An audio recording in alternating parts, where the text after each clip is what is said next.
Chapter 67. In a quiet guest room.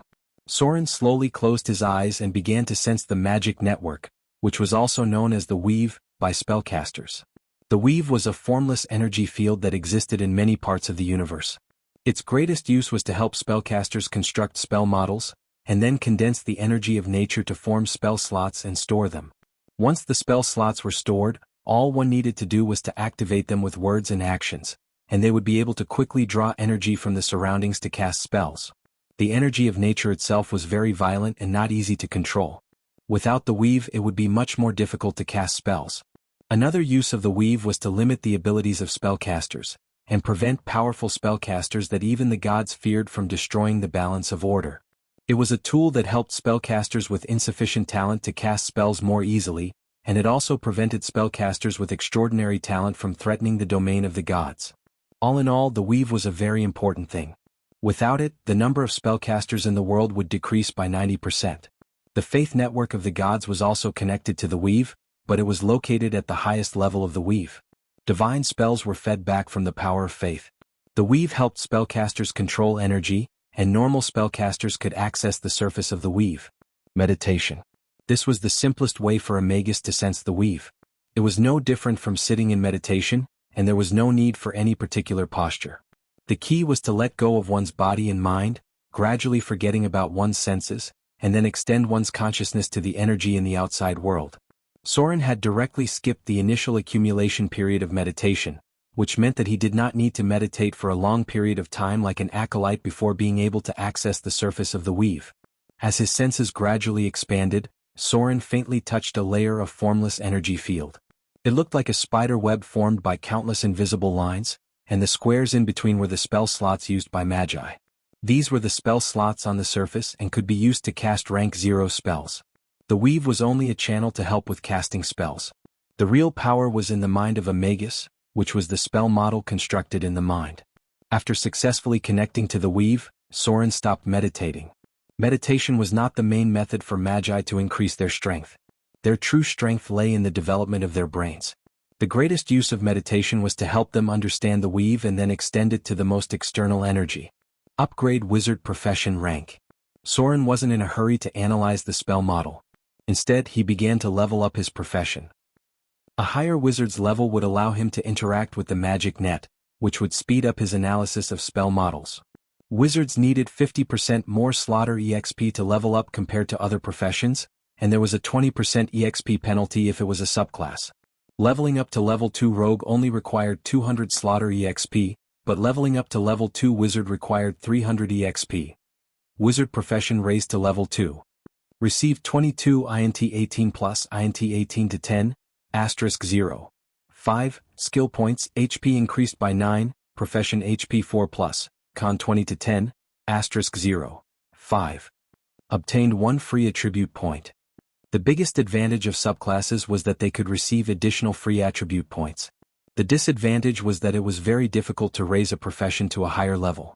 In the beginning, many people liked to subclass 4 professions at the same time, but the result was that unless they succeeded in slaying a god, their profession's levels would not be high. This was because the first subclass had a 20% slaughter EXP penalty, and the second had a 40% slaughter EXP penalty. At the same time, the subclass required 5,000 slaughter EXP. The third subclass was even more ridiculous. Not only did it have a 60% slaughter EXP penalty, but it also required 10,000 slaughter EXP. This subclass penalty was applied to all professions' levels. In other words, Soren would have to pay an additional 20% slaughter EXP to level up his rogue profession. Under normal circumstances, there were very few people who could subclass that many professions. This was because subclasses had attribute requirements and required a lot of time. Even the talented NPCs in the storyline, or the sons of God with extremely high attributes, could only subclass around 2 professions. Only a few gods could subclass multiple professions at the same time. Subclasses required more time and energy, and converting them into slaughter EXP required more soul energy. Before reaching level 5, the amount of slaughter EXP required to level up was not much. However, from level 2 onwards, the amount of slaughter EXP required to level up would increase exponentially. At level 3, the amount of slaughter EXP required would be astonishing. The higher the level of subclasses, the harder it would be to level up. At that time, there would not be enough enemies in the mortal world. It would be impossible to level up without exploring the underworld and the outer planes. For example, if one wanted to reach the realm of legends, they would have to go to the abyss. Assign free attribute points to intelligence. Although Soren wanted to increase his dexterity, considering the impending collapse of the weave, he decided to increase his intelligence to 20 points first. This way he would not lose his spellcasting ability in the future. The skill points gained from leveling up as a wizard were allocated to knowledge. One of the most important factors for a wizard's mastery of spells was the amount of knowledge and skill points he had. Wizard profession leveled up to level 3. Received 24 INT 19 plus INT 19 to 10, asterisk 0. 5. Skill points, HP increased by 9, profession HP 4 plus, con 20 to 10, asterisk 0. 5. Received an ability point. Level 3 wizards could receive an additional ability point, but it could only be chosen from the wizard profession. Soren was not very familiar with the wizard profession's leveling up, so he first looked at the spellcasting abilities that wizards could master. Battle spellcasting, proficiency. Wizards gradually increase their abilities through long-term training. Even if they are attacked in battle, their spellcasting will not be easily interrupted. With the increase of this ability, even if a wizard is directly attacked, they can still successfully cast spells. Once this ability reached a certain level, some sorcerers would be able to cast spells while they were fighting. However, this may require the combination of silent spell release and instant spell release. Focus plus 10. Mobile spellcasting mastery. Wizards can cast spells while moving under special training. They won't interrupt their own spellcasting process while moving and dodging. At the same time as the level of this ability increases, wizards can cast spells while flying and moving at high speed. This is one of the abilities that high-grade wizards must master. Otherwise, when flying, it will cause the spellcasting to fail. Focus plus 5. Spell control, proficiency. Wizards can use their spirit to control the spells they cast, strengthen the energy of the spells, or weaken the effects of the spells. Some summoning spells require the ability to control in order to have a strong effect. This ability is the prerequisite for Empower Spell and Maximize Spell. Only after mastering spell control can the power of the spells be further increased. Encyclopedic memory, talent. Wizards often have amazing memory abilities.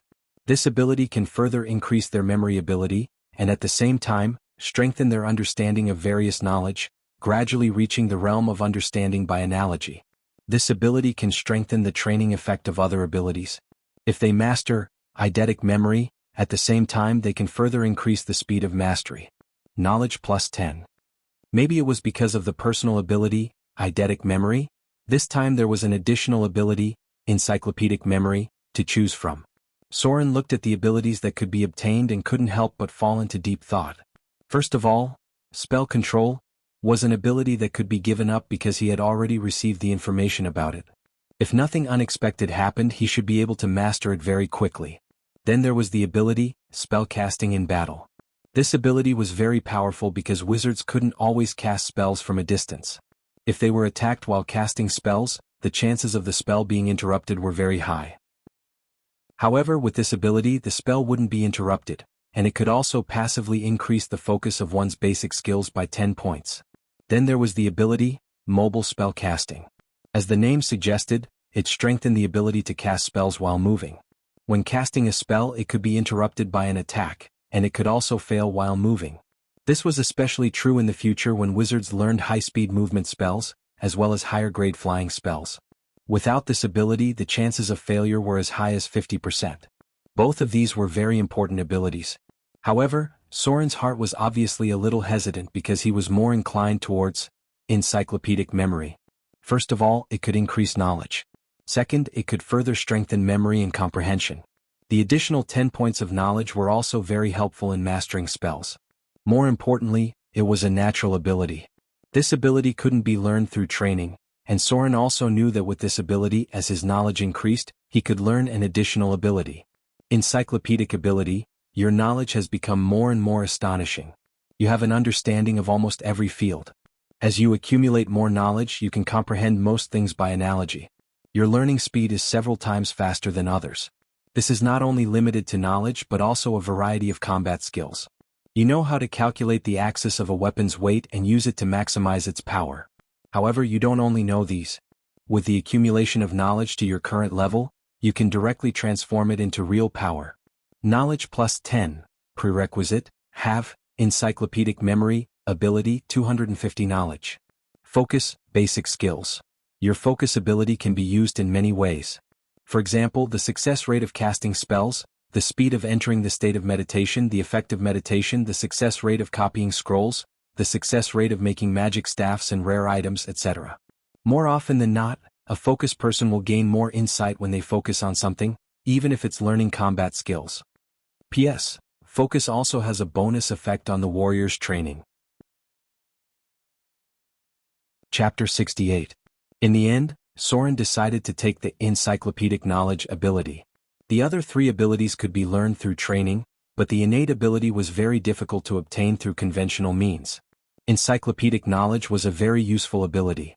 If it wasn't for the eidetic memory ability, many people would have taken it from the very beginning.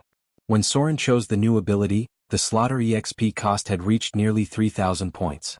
Wizards already needed a lot of EXP to level up, and now there was an additional penalty for taking a subclass. The slaughter EXP that was enough to raise a rogue to level 5 was only enough to raise a wizard to level 4. Wizard has leveled up to level 4. Received 24 INT 19 plus INT 19 to 10, asterisk 0. 5 skill points, HP increased by 9, profession HP 4 plus, con 20 to 10, asterisk 0. 5. Received 1 free attribute point. Without a doubt. Soren continued to increase his intelligence, which had just reached 20 points. Even if the weave collapsed in the future, he wouldn't completely lose his spellcasting ability. Now that he had an extra subclass, he had an additional 20% EXP penalty when leveling up as a rogue. The slaughter EXP required to level up to level 7 had increased from 4,500 to 5,400. The more subclasses he took, the slower his speed of leveling up. Even though there's an additional 20% EXP penalty, I also received 2 extra attribute points. Soren looked at his stats and murmured, overall it's not a loss. At least after mastering spells, the increase in combat strength is very obvious. The 20% EXP penalty was already very serious, especially after leveling up later on. So Soren basically gave up on the idea of taking another class. If possible, he would try to level up to one of the classes. The most obvious benefit of taking a subclass in the early stages was the extra attribute points. He could use slaughter EXP to exchange for more attribute points. If he took 4 classes at the same time, he could even get an extra 6 free attribute points. However, the downside was that leveling up was very slow. The 60% EXP penalty was torturous, and it wouldn't be so easy to become a high-grade class in the future. The skill points were mainly allocated to literacy. Soren raised it to 90 points, and then allocated 5 points to spell identification. There wasn't much slaughter EXP left. After Soren distributed all the abilities, the current data page had become: Name, Soren. Race, half-elf attributes, Strength 14 plus 2, Dexterity 20 plus 1, Constitution 20, Intelligence 20 plus 1, Wisdom 15, Charm 16. Alignment, Lawful Evil Profession, Level 10 Commoner / Level 6 Rogue 05400 / Level 4 Wizard 1252750, Grade 2 HP, 9090 Experience, 1875, Slaughter EXP, 150, Profession EXP, Unassigned. Skill points, 0 attribute points, none status, normal basic skills, Sneak 113, Literacy 90, Steal 35, Picklock 45, Snare 55, Focus 8, Negotiate 5, Appraise 3, Deception 3, Intimidation 10, Taunt 5, Performance 1, Listen 9, Evasion 15, Parry 5, Block 1, Heal 11, Search 8, Spellcraft 10, Survival 2, Use Magic Device 10. Legendary skill, Omnipotent Hands, Sealed, Weakened State, Personal abilities, Nimble Left Hand, Eidetic Memory, Perseverance, Encyclopedic Knowledge, Regeneration, Beginner, Profession abilities, Grasp of Shadows, Military Weapon, Proficiency, Curved Sword, Master Combat Skills, Shadow Strike, Sword Form, Heavy Hack. I already have 8 abilities. Soren carefully looked at his data page and murmured, I have 2 more abilities than when I was at the same level. If I can become a legendary, I should be much stronger than before. He gently opened the spellbook and tried to use his power of the will to analyze the structure of the first spell. Arcane Missile. It was the most commonly used level 1 spell by spellcasters. Its advantage was that its power was not bad and its casting time was very short. It only had 1 second of casting time. Arcane Missile, level 1 spell. The spellcaster condenses arcane energy into a ball at the fingertip and shoots it at a specific target. It has a base spell power of 5. Every 2 profession levels can add an additional arcane missile. A profession level 9 spellcaster can shoot up to 5 arcane missiles at the same time. Although it was only a level 1 spell, there were more than 10 pages of spell models and incantations recorded in it. Soren roughly flipped through it and memorized the basic words and patterns in his mind. Then he began to meditate and connect to the magic net. At the same time, he tried to construct the spell model according to the knowledge in the spellbook. Midnight quickly passed by. When Soren opened his eyes and closed the spellbook, his face was slightly pale and he looked unusually tired. Even though it was only a first circle spell, it was still very difficult for him to construct the spell model. The main problem was that Arcane Missile actually had more than 300 spell nodes and about 50 spell circuits. If it wasn't for his excellent memory, it would have taken him a few days to memorize the basic structure. This is like a magical version of the energy gun. Soren frowned and rubbed his head. He flipped open the spellbook again and felt dizzy after just one glance. He knew that his mind was reaching its limit. The spell nodes of Arcane Missile consisted of 3 parts: extracting energy, compressing energy, and guiding the spell circuits. If it was explained using the energy guns of the Galactic Era as the standard, then the energy bullets were formed by the wizard's mana, while the gun itself was formed by the wizard's mind.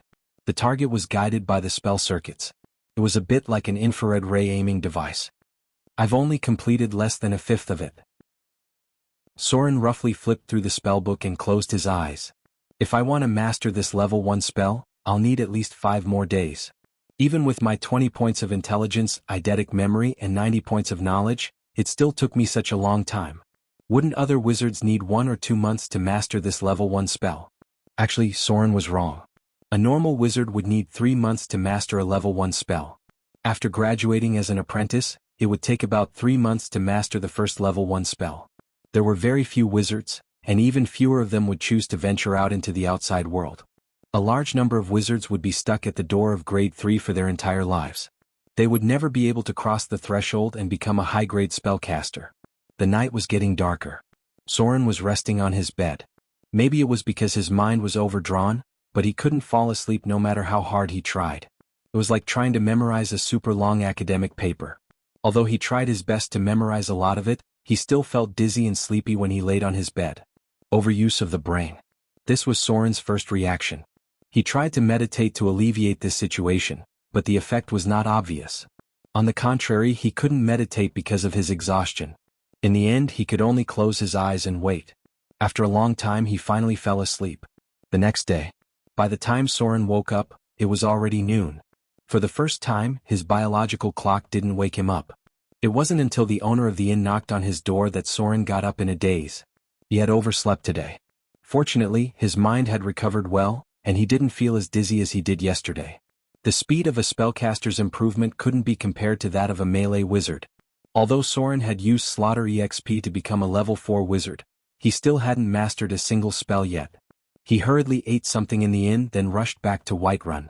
The lizard men in the Black Swamp had already spread to the outskirts of the wilderness, and the road would be blocked for the time being. He might need to stay in Whiterun for a while. Fortunately, although there were many wars and massacres before the time of troubles, Whiterun still existed until he reached the realm of legends. In other words, even if Whiterun was involved in a war, it wouldn't be destroyed like Amber City. It shouldn't be a problem for him to stay here for a while. It had been a few days since Soren left Whiterun. He planned to go back and see how Vivian was doing, and then copy some level 0 spell scrolls. Although he had decided to let Vivian learn from the mistress of the caravan, he was still a little worried. There were very few people in this world that he could trust. It wasn't until noon on the 3rd day that Soren finally returned to Whiterun. Due to the recent incidents, the city didn't focus on the investigation of the fire. Now, the entire city was talking about something else. Amber City had been reduced to rubble. In this era, information spread very slowly. It had been a long time since the news of Amber City's destruction had spread. Although Soren had already guessed it when he heard the news, he was still speechless for a long time. A city had been destroyed just like that. The number of casualties couldn't be calculated, but it was likely to be more than 10,000 people. This news shocked many places, and many churches even sent out high-grade professions to investigate. Some of them even had legendary realm professions. Some churches sought answers from the righteous gods, but surprisingly they didn't receive any response or oracle. Although priests could still receive divine spells, it seemed that all the gods had suddenly disappeared. They no longer responded to the prayers of their believers, and some rituals couldn't even summon their will. It was as if the prayers of the gods had sunk into the ocean, and there were no waves. This news was tightly sealed, but many people still sensed it. Something big seemed to have happened in the kingdom of the gods. All the gods had recently fallen into silence. Priests could still receive divine spells through prayers, but they could no longer contact the gods that they believed in. Chapter 69.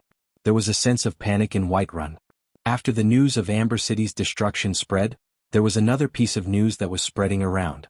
That was, the elite survey corps sent by Whiterun were directly killed by the two-headed ogre, and it was a merciless slaughter. Only a few people escaped back alive. News said that the two-headed ogre was a high-grade wizard, and its power was enough to threaten the safety of Whiterun.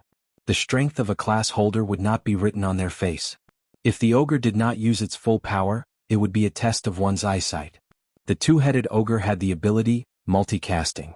This was the most powerful innate spellcasting ability. Even the gods couldn't easily obtain it. As the name suggested, it could be used multiple times. A two-headed ogre's head could use two types of spells. Even though the number of spells it knew was not as many as a human adept, the damage it could unleash was several times more than a human adept. If it was really a high-grade wizard, then with its own creature level, the challenge level of a two-headed ogre would be legendary. It had more than 18 points of strength, far better constitution than ordinary people, and the spellcasting ability of a high-grade wizard. Could fight, cast spells, and take hits. To deal with such an existence, it would take at least half of a legendary team to ensure that there would be no major casualties. The challenge level was not much different from that of an adult dragon. Soren carefully entered the arcane shop. The security of Whiterun was much tighter than before. It was already evening and he wasted some time trying to avoid the patrolling guards. So, he didn't go to the caravan to see Vivian. Instead, he went to copy a level 0 spell scroll and found a place to stay for the night. Whiterun had completely implemented a curfew, and no one was allowed to move around after dark. If anyone was found out, they would be questioned or even arrested. Although he was not strictly investigated, Soren did not want to deal with the guards at all. He was a wanderer. These guys naturally did not like wanderers and they might find trouble and lock you up. The arcane shop sold most of the spell scrolls. However, the highest level of spell scrolls was level 5. Spell scrolls above level 5 were very difficult to purchase through conventional means. They had to be obtained from special organizations. The wizards still maintained their monopoly on ancient knowledge. Many wizard organizations had to join them in order to learn more advanced spells. As for spells above the 8th circle, certain conditions had to be met before they could be learned. This was because these spells all possessed astonishing destructive power. Level 0 spells were very cheap, only requiring a dozen Kindler coins. However, level 1 spells were several times more expensive, requiring dozens of Kindler coins. Some may exceed 100 Kindlers. Most level 2 spells started at 150 Kindler coins, and many of them were close to 300 Kindler coins. Most level 3 spells were worth 500 Kindler coins, and a few of them were worth 800 Kindler coins. Level 4 spells basically cost more than 1,000 Kindler coins, and a few spell scrolls were worth as much as 300 to 500 Kindler coins. So when Soren looked at the price, he immediately understood how the wizards felt. As a spellcaster, you were always short of money, although you were really rich. Soren only bought the lowest level 0 spells. He could not afford anything more expensive, and even if he bought them, he would not be able to use them for the time being. Although spell scrolls were very powerful, they were extremely expensive and difficult to make. If they were not copied into the spellbook, but used as a one-time use item, a slightly more intense battle could make you bankrupt. Sometimes, after a battle, the Kindler coins earned was not even a fraction of the cost of making spell scrolls. The sky darkened. Soren found an inn to rest and began to read the spellbook. The period before the ancient red dragon appeared was relatively peaceful. There were not many earth-shattering events. The only serious event was a huge explosion. Other than that, everything was relatively peaceful. This was because the gods also fell into silence. They began to fight against a terrible energy storm until they were stripped of their divine power and fell to the mortal world. Soren did not remember very clearly about the explosion. He only vaguely remembered some information. Not long after, a huge explosion occurred in a place called Stannard in the polar region. The power of the explosion was equivalent to the tonnage of 100 atomic bombs. It covered an area of nearly 1,000 kilometers, and at the same time forced many people near the polar region to migrate on a large scale. A year later, it further intensified the war in the southern region. The number of explosions was calculated by some researchers at the time because they had a lot of advantages as wizards. There were no clues about the explosion. There were legendary beings who sought answers from the gods, but the gods fell into silence. They did not find any signs of human activity, nor were there any obvious traces of magic. It was very likely a natural explosion. Finally, this incident was classified as nature's mystery, and was listed as one of the 3 major explosions on Earth. Because of this, many people gave up on exploring the legendary missions that might exist later. There were 3 bizarre explosions on Earth. They were the Tianqi explosion in China, the Death Hill incident in India, and the Tunguska explosion in Russia. The Tunguska explosion occurred at about 7 a.m. on June 30, 1908. The power of the explosion was equivalent to 500 atomic bombs or dozens of bombs exploding at the same time. More than 60 million trees within 2,150 square kilometers were burned down. There was no clear answer to this incident. In the end, it was inferred that there was an explosion of antimatter annihilation. Knowledge, in this world. The explosion that was about to happen in the polar region of Stannard was the same. Although it was only 1/5 of the power of the Tunguska explosion, there were still many spellcasters who went in to investigate. Some even used legendary prophecy, but there were still no clues. The gods happened to lose their perception of the mortal world during this period of time, so they did not know the cause of the big explosion. They could only be sure that this explosion had caused a mutation in the area, and some special creatures that even the demons felt were dangerous had appeared. Those creatures would not leave the range of the explosion, so they were not very threatening. Soren had also gone there to take a look, but because he was not a spellcaster, he could not find many clues at all. Soon he left that place. Until the gods returned to heaven, that place was still unknown. There were still no clues about the explosion, but the consequences affected the whole world. Many creatures near the polar region saw the horrible mushroom cloud rising. The shamans and priests prophesied that a terrible disaster would come. So this forced the creatures near the polar region to migrate on a large scale. Many races that had disappeared appeared in the eyes of the world. But it was still early because it would take about a year for them to migrate. About this explosion, the most reliable inference was that it was related to the antimatter annihilation spell during the Arcane Empire. Most wizards thought that only something from that era could cause such a terrible explosion. Unfortunately, no one could find the real answer. In the hotel, Soren temporarily gave up on the study of arcane missile and began to memorize the most basic level 0 spell model. Maybe it was because he had studied level 1 spells first, but when he constructed the level 0 spell model, he suddenly felt that it was a lot easier. Especially the simplest spell, Illuminate, which only had less than 30 spell nodes and one spell circuit that wasn't too difficult to cast. Soren actually used less than 2 hours to complete the model of light spell. However, at this time a row of data appeared, successfully learned. You have successfully constructed the spell model of the level 0 spell, Light. Do you want to spend 30 slaughter EXP to permanently store it in the data template? After permanently storing it, you will not need a spellbook to memorize it again. That works? Soren's face showed a hint of surprise, and then he chose to confirm. Then a stream of data appeared, and the data in his brain automatically formed the light spell model. Soren tried to cast the spell, and a flash of light appeared on his fingertips. As the spell slots were consumed, the spell model that was originally successfully constructed disappeared. He slowly closed his eyes and found that his brain had indeed memorized the original spell model. He did not need to memorize it in the spellbook. He could reconstruct the spell model by himself. What if I can store it all? Soren looked at his fingertips in surprise and murmured, "Then I won't need a spellbook in the future?" A wizard's spellbook was very important. Because some high-level spells were too complicated, there was no way to memorize them without a spellbook, and there was even a possibility of losing the ability to cast them. It was just like how it was impossible to always remember a very long and complicated academic paper, and this paper could not be wrong when recalling it. Once you made a mistake, your brain might explode. So if it could be stored, Soren could still memorize spells in the future without a spellbook, which was equivalent to forming an invisible spellbook in his brain. However, this kind of memorization required additional slaughter EXP. Chapter 70. Soren was a fast learner. Perhaps it was because level 0 spells were much easier to learn. In just one night he had already learned 8 level 0 spells. Lightning, Intimidate, Magic Trick, Magician's Hand, Repair, Read, Flash, and so on. The further he progressed, the faster his learning speed became. Eventually, he only needed half an hour to complete the construction of a spell model for a basic level 0 spell. However, Soren spent about 300 slaughter EXP to permanently memorize these level 0 spells. When he was about to memorize the 9th level 0 spell, the familiar feeling of dizziness returned. Soren knew that it was because he had exhausted too much of his spirit, and his brain couldn't take it anymore. He put down the spellbook and went to sleep. Before he went to sleep, he tried to meditate again. This time he successfully entered a state of meditation, but it was not a deep meditation that allowed him to sense the magic net. It was just a light meditation that allowed him to sense the elements around him. By the time he woke up from his deep sleep, it was already the morning of the next day. I can't believe I can fall asleep while meditating. Soren got up and rubbed his head. He then stood up and packed his things. Meditation was a state similar to sleep.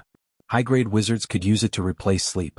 In the end, Soren's mind was empty, and he felt like he had fallen asleep. However, at the same time he was also able to sense the outside world. It was a very interesting feeling. He went downstairs to grab something to eat, then headed back to the caravan's base. Whiterun was heavily guarded, but there were not many problems moving around during the day. At the very least, he would not be questioned by the guards. If he moved around at night, the guards would interrogate anyone who looked suspicious. Recently, the guards had put a lot of people in the prison, and it was impossible for them to get out without paying a certain amount of money. Soren heard people complaining yesterday that the guards were planning to use this method to raise money. The Northland caravan was still in the city. No one could leave and they would be stuck there for at least a month or two. If Whiterun didn't do anything, they might have to spend the winter in the south. Even the mistress of the caravan, a high-grade northern witch, might not be a match for the two-headed ogre. She would have no problem passing through the ogre alone, but it would be impossible for her to lead such a large group of people. The leader of the guards was training the others. When he saw Soren, he couldn't help but reveal a hint of surprise. As a Tier 3 Northern Barbarian, the guard captain's job level was roughly level 10. Although Northern Barbarians could go berserk, they were still considered an advanced class for warriors. Berserk wouldn't affect one's mind, but there was no way for them to gain as much power as barbarians. He took a deep look at Soren and seemed to have sensed the increase in his strength. He slowly said, "Master said that you can come and go as you please." Soren nodded slightly and glanced at the others who were training. He had trained for a period of time before, but the amount of class EXP he gained from training was too little. Each training session didn't even give him 10 or so points, and the most he could gain in a day was a little over 100 points. Therefore, there were almost no people who trained to improve their strength. Most of the professionals chose to improve through killing. However, for the natives, training was the main way to improve their strength. Class EXP wasn't as useful as killing EXP.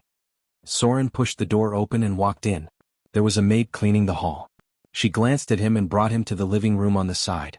Obviously, the mistress of the caravan had already told her to come. The waitress brought him a cup of milk tea. This kind of drink was very popular among nobles, but it was made using tea bricks with milk and powdered sugar inside. Soren was not very used to this kind of thing. After all, this was a witch's house. He just sat on the sofa and waited quietly. Creak. The door to the living room slowly opened. However, it wasn't the mistress of the caravan who walked in. Instead, it was a woman with long hair that reached her waist. She wore a long dress and a diamond necklace around her neck. There were 3 rings on her fingers, an agate ring, an emerald ring, and a strange ring with runes engraved on it. There was a pink scarf tied in front of her chest. He could vaguely see the curves of her curves. There was also an unusual accessory on the scarf. The woman looked very young, but Soren knew that she wasn't as young as she looked. Not to mention other features, just the aura of a mature noblewoman was not something a young woman could possess. She wore an exquisite dress with lace, and there were strange patterns on her red high heels. Her black stockings were embroidered with rose patterns, but the patterns made Soren cautious. Stockings were an invention of the witches. They were one of the achievements of alchemy and they were very expensive. Normal stockings could cost 10 Kindler coins. The woman in front of him was wearing spider silk. If Soren wasn't mistaken, the material came from the Underdark. Haha. The woman chuckled and walked over with her cat-like steps. She looked at Soren with great interest. Her lips curled into a playful smile. You're Vivian's brother? That little guy named Soren? Just as I thought, you're a handsome young man. Her eyes were full of seduction, and her expression seemed to be teasing him. She raised her finger and beckoned him over. Come here, little guy. Let me take a good look at you. I'll help you check your body. Ha. Amidst her flirtatious laughter, she approached bit by bit. Her sparkling and translucent eyes seemed to emit a faint light, and the corner of her mouth hung a sweet smile, making people want to rush over and kiss her. Her slender waist swayed and her plump buttocks swayed slightly. That curve seemed to tug at people's heartstrings, and just a glance was enough to make people feel thirsty. Soren was the same. There was a trace of greed and desire in his eyes, and he looked slightly confused. He stood up and approached the coquettish woman in front of him, but his hand moved slightly and was just above the hilt of his sword. That's more like it. The woman didn't notice Soren's finger moving slightly. The light in her eyes became brighter and brighter, and there was an unconcerned smile on her face. She playfully said, Come here. Handsome little guy, I have something to ask you. 1 step, 2 steps, 3 steps.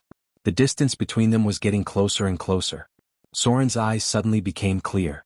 He pulled out his scimitar and slashed at the woman's head. Clang. When the scimitar was less than a foot away from the woman, it was blocked by an invisible force field. Soren withdrew his scimitar and instantly broke through the force field. At the same time, he held his scimitar horizontally at the woman's neck. Tsk tisk. The woman was a little surprised, but she didn't think much of it. She flicked her finger and a faint light appeared. An invisible force field suddenly spread out, and a force of impact acted on Soren's body, sending him flying. Bang! Soren crashed into the sofa, and with a twist of his body, he stabbed his scimitar into the floor. There was an ear-piercing sound of friction and sparks flew everywhere. He only stopped after being pushed back 3 meters. Who are you? Soren held his scimitar horizontally in front of his chest, and his eyes were full of vigilance. The woman had just met him and she had already used a charm spell on him. This wasn't a friendly sign. If it wasn't for the fact that he didn't break the force field, his scimitar would have already been on her neck. She was not a weak witch. The spells she had just used were Charm Person and Elastic Energy Ring.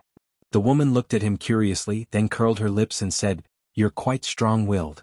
I'm just not sure if you can withstand Berserk Charm. The light of a spell appeared. The woman continued to cast spells with great interest, while Soren took a deep breath. His eyes flashed fiercely and he instantly rushed out like a cheetah. A dim light appeared on the scimitar in his hand. Stop! The mistress of the trade caravan shouted angrily. She suddenly appeared out of thin air and pointed a finger at the beautiful woman in front of her. Dimension Step. Counterspell. The beautiful woman's face paled. Her spell was interrupted in an instant. Her flushed face turned red and her eyes became watery. Her appearance was indescribably strange. She looked like a resentful woman who was about to explode with lust. Hold human body spell. Soren cast another spell, and the ring on the mistress' hand glowed brightly. Soren's body stiffened as he levitated in the air, and the inertia from his jump caused him to slam into the beautiful woman in front of him. At the same time, his scimitar hit a protective force field and fell to the ground. Enough! The mistress of the caravan was so angry that her chest heaved up and down. She shouted, Mother! You really need to restrain your actions.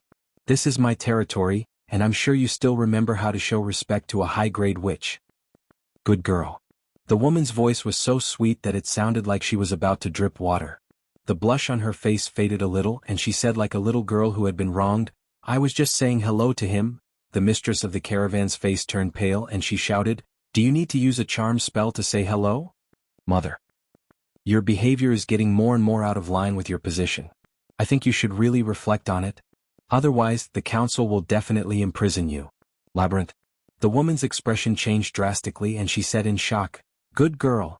Are you serious? Echo was still in the same place, but the woman was nowhere to be seen.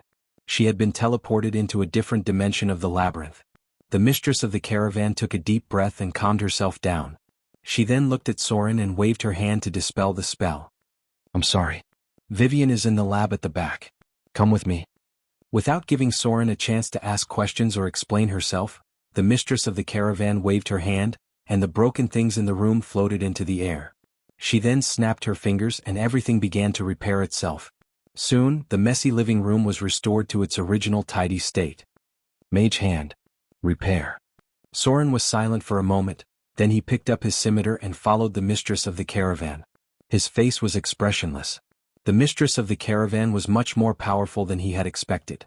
If she could cast 2 level 0 spells with such ease, she must have mastered at least 5 metamagic abilities. It was only a matter of time before she became a legendary witch. Chapter 71. Not long after Soren left the room. About a minute or two later, a teleportation gate opened in the living room. Then, the seductive woman's slightly disheveled figure walked out. She tidied up her dress and tucked her long hair behind her ears. Then she touched the necklace on her neck and complained, "You brat. You're serious? I'm your mother. How dare you use a maze spell on me?" The beautiful woman seemed to be in a bad mood. She looked around the living room and opened a portal with a wave of her hand. "I'll teach you a lesson once I figure out the secret behind the cards of fate." Inside the room, the mistress of the caravan stopped in her tracks. She knew that the beautiful woman had broken her maze spell. She let out a sigh and tapped her finger on the wall. As if some mechanism had been activated, the bricks on the wall separated on their own, revealing many intricate alchemy parts. A winding staircase led to the bottom of the room, and there were lamps on both sides of the staircase.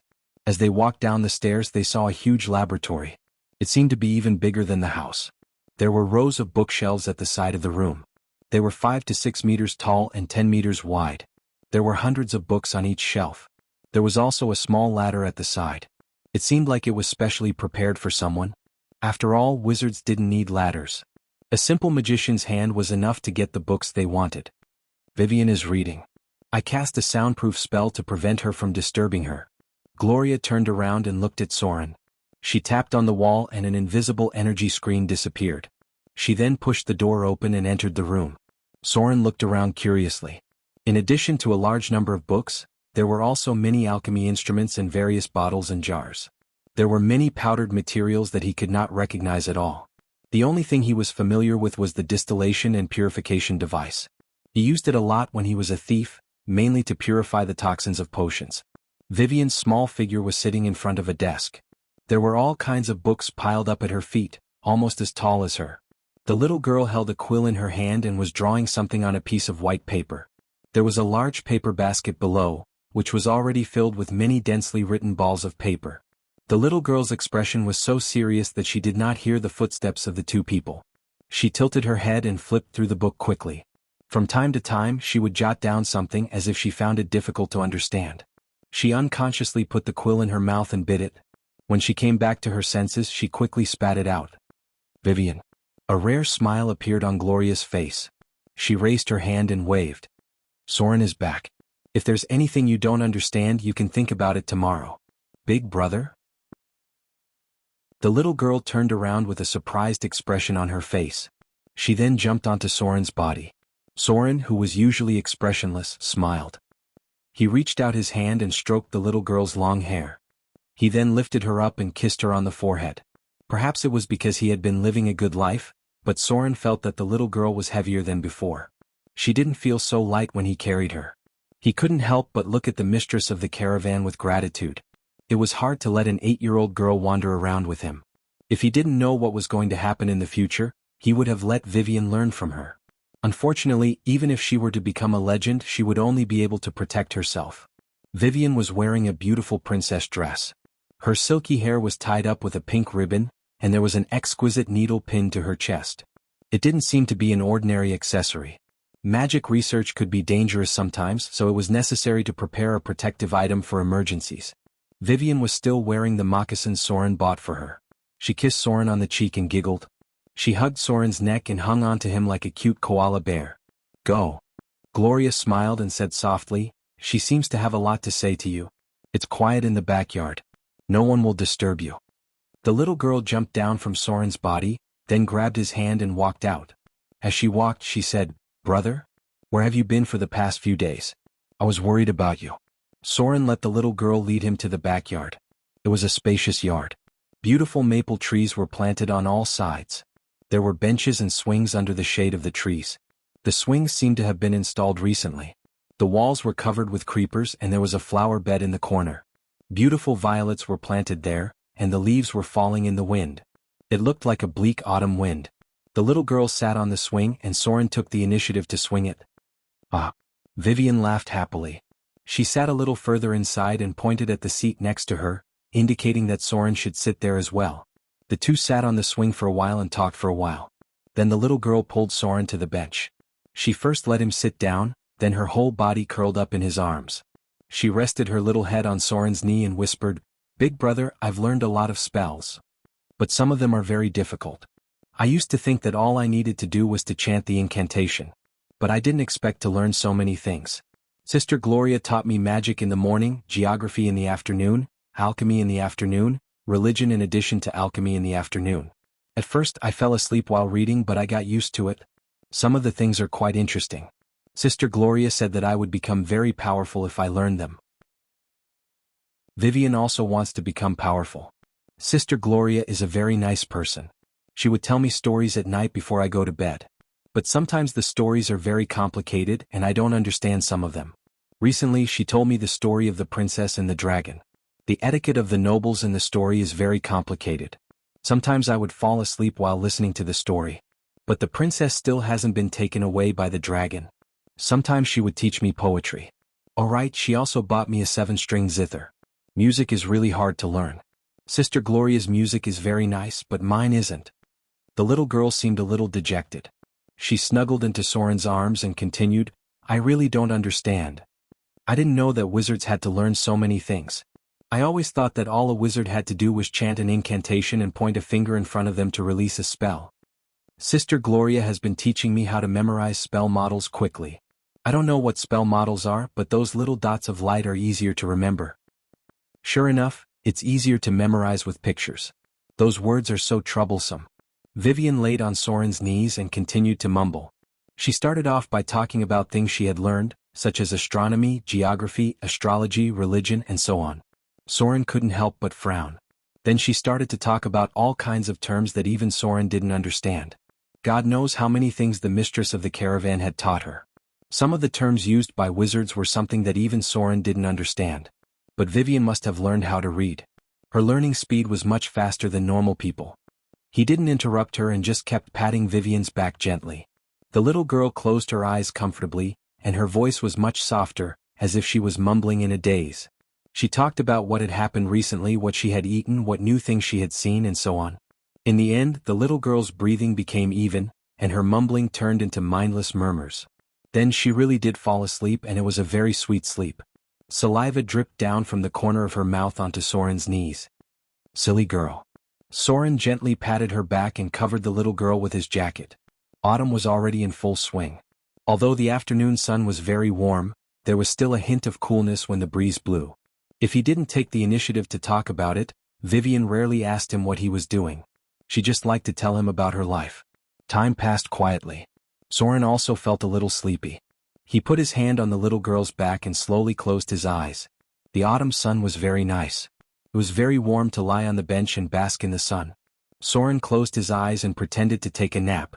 The little girl would unconsciously snuggle into his arms from time to time, and she even wiped her saliva on his clothes. Next to the window on the second floor, a slim figure was lying on the bench.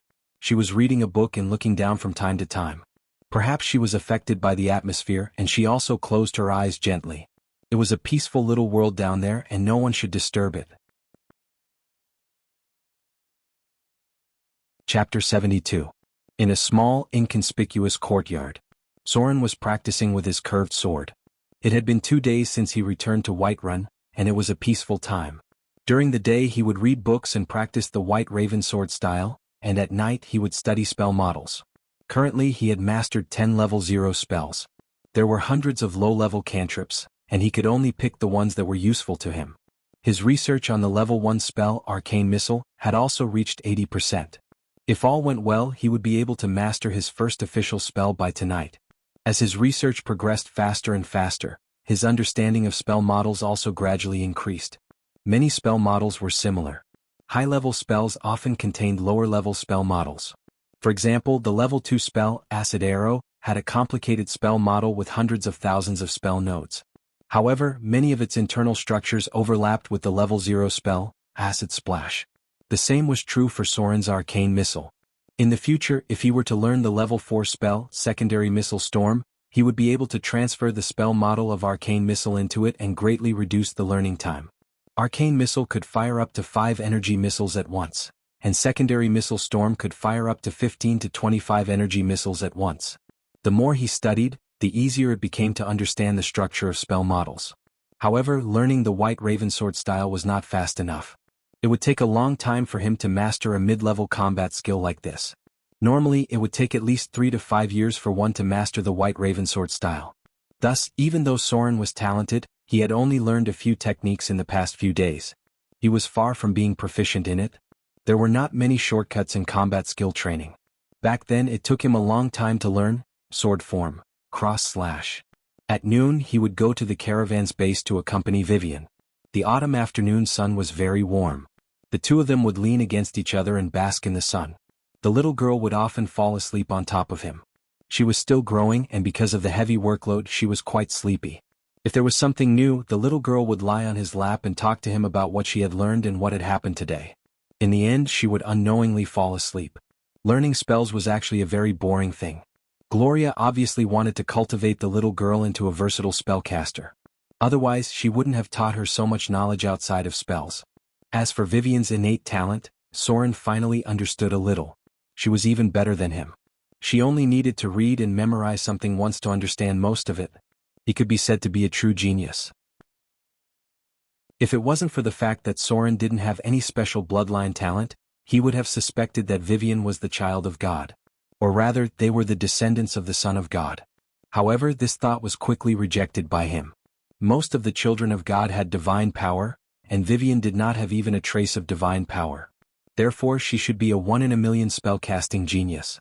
Moreover, the two of them had the same mother but different fathers. He had a vague impression of Vivian's father in his memory, and it seemed that he was just a slightly more powerful adventurer. If there was any bloodline, it should be the biological father of Sauron's body. After all, in his memory the father was a godly thief. Spellcasters with wizard towers were at least high grade. Those who dared to go in and steal things were basically thieves with a profession level of 15 or above. This was because who knew how many traps and golems there were in there. Any wizard tower in operation had a challenge level of 15 or above. The difficulty was similar to killing an adult red dragon. The construction cost of a wizard tower was basically 1 million Kindler. If one had a certain amount of money, the tower could transform and even fly. In its final form, a wizard tower could evolve into an extra-dimensional fortress or a floating fortress. It was one of the few things that could leave a shadow in the hearts of legendary thieves. It was also one of the few special constructions in the world that could fight head-on with a divine kingdom. There were ancient records of a great arcanist teleporting a floating fortress to a divine kingdom, and then forcibly knocking down a divine kingdom. After dilly-dallying for so long, Whiterun finally started to make a move. Soren despised the efficiency of this world's ruling class. During the Battle of the Southern Islands, he was killed by the noble parliament. Otherwise, he wouldn't have stopped caring about the kingdom's war and turned his focus to adventuring with small groups. Basically, Soren didn't have much of a sense of belonging to any country in this world. During his time as a vagabond, he had taken jobs in more than half of the countries. Whoever paid him the most money, he would kill their enemy. The Whiterun guards were finally ready to set off. The assembled army included a small group of knights and a large number of adventurers. After being blocked for almost a week, the city hall finally came up with a feasible plan. They asked the wizards stationed in the city to gather an army of 2,000 people and began to clear out the monsters on the main road. In this world, large-scale battles involving more than 100,000 people rarely happened. Even kingdoms only had a few tens of thousands of people at war. It wasn't because the population was small, but because the soldiers trained by ordinary people were not very useful. This was an elite army, and the real warriors were all soldiers who were out of work.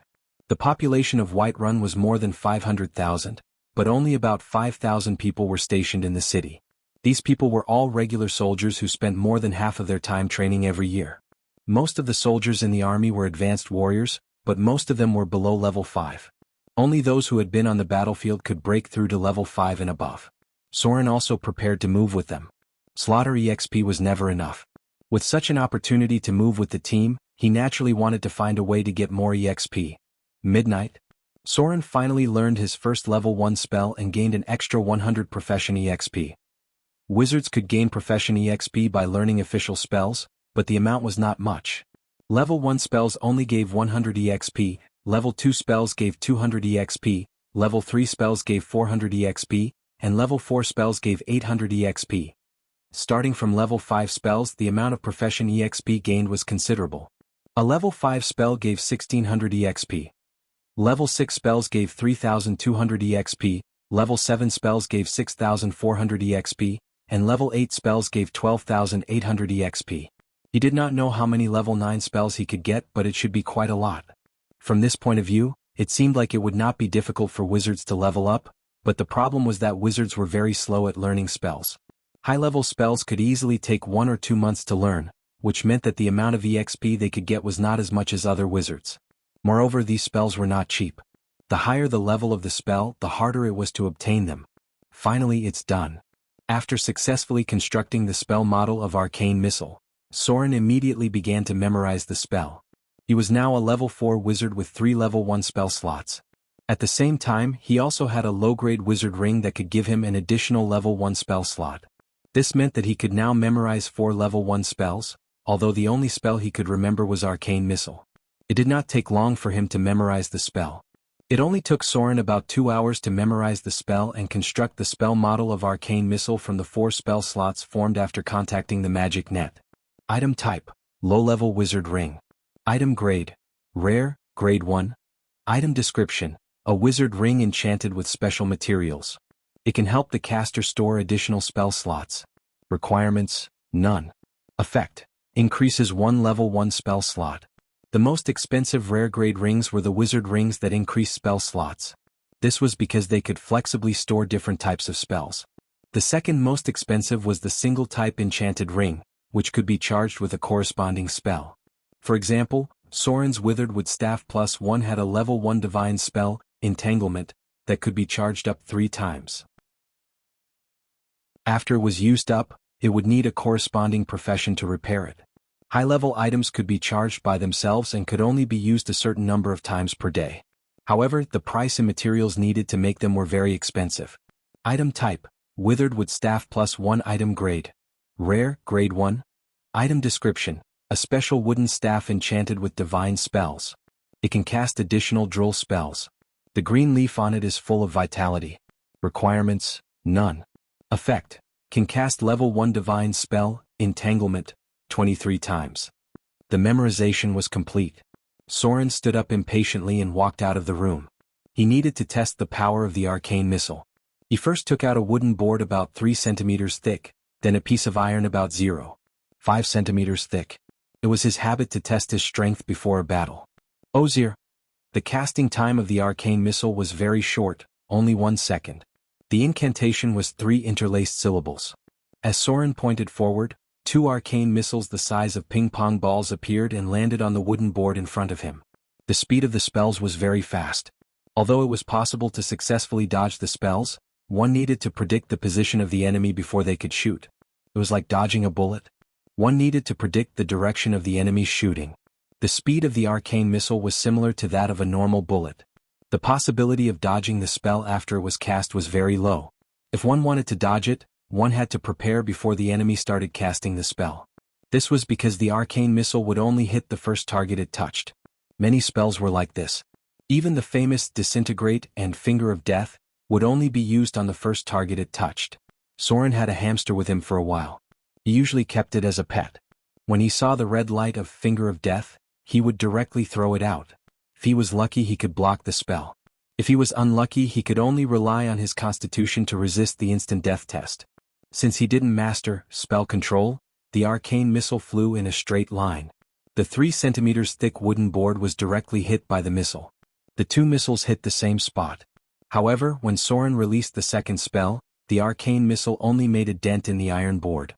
With the strength of his spell, he couldn't penetrate the 0.5 centimeter thick iron board. It's good against enemies who aren't wearing armor. Soren picked up the iron board and carefully observed it. He thought to himself, it's a lot weaker against enemies who are wearing armor. Fortunately, the casting time is very short. If I use it well, it can be very effective. If he learned Missile Storm in the future, he could even turn a plate shield into a sieve with one spell. Chapter 74. The Whiterun army would depart the next morning. Therefore, Soren went to the magic shop early in the morning and bought himself a few magic scrolls. He had already sold most of his loot, and he had almost 1,000 Kindler coins. It seemed like a lot of money, but it would be gone in the blink of an eye. Spellcasters spent money faster than you could imagine. Soren spent 300 Kindler coins on a scroll for the level 2 spell, Invisibility. It was the most expensive level 2 spell scroll. It could make the caster invisible for a period of time. If the spell model was broken down, a wizard could copy it into a spellbook.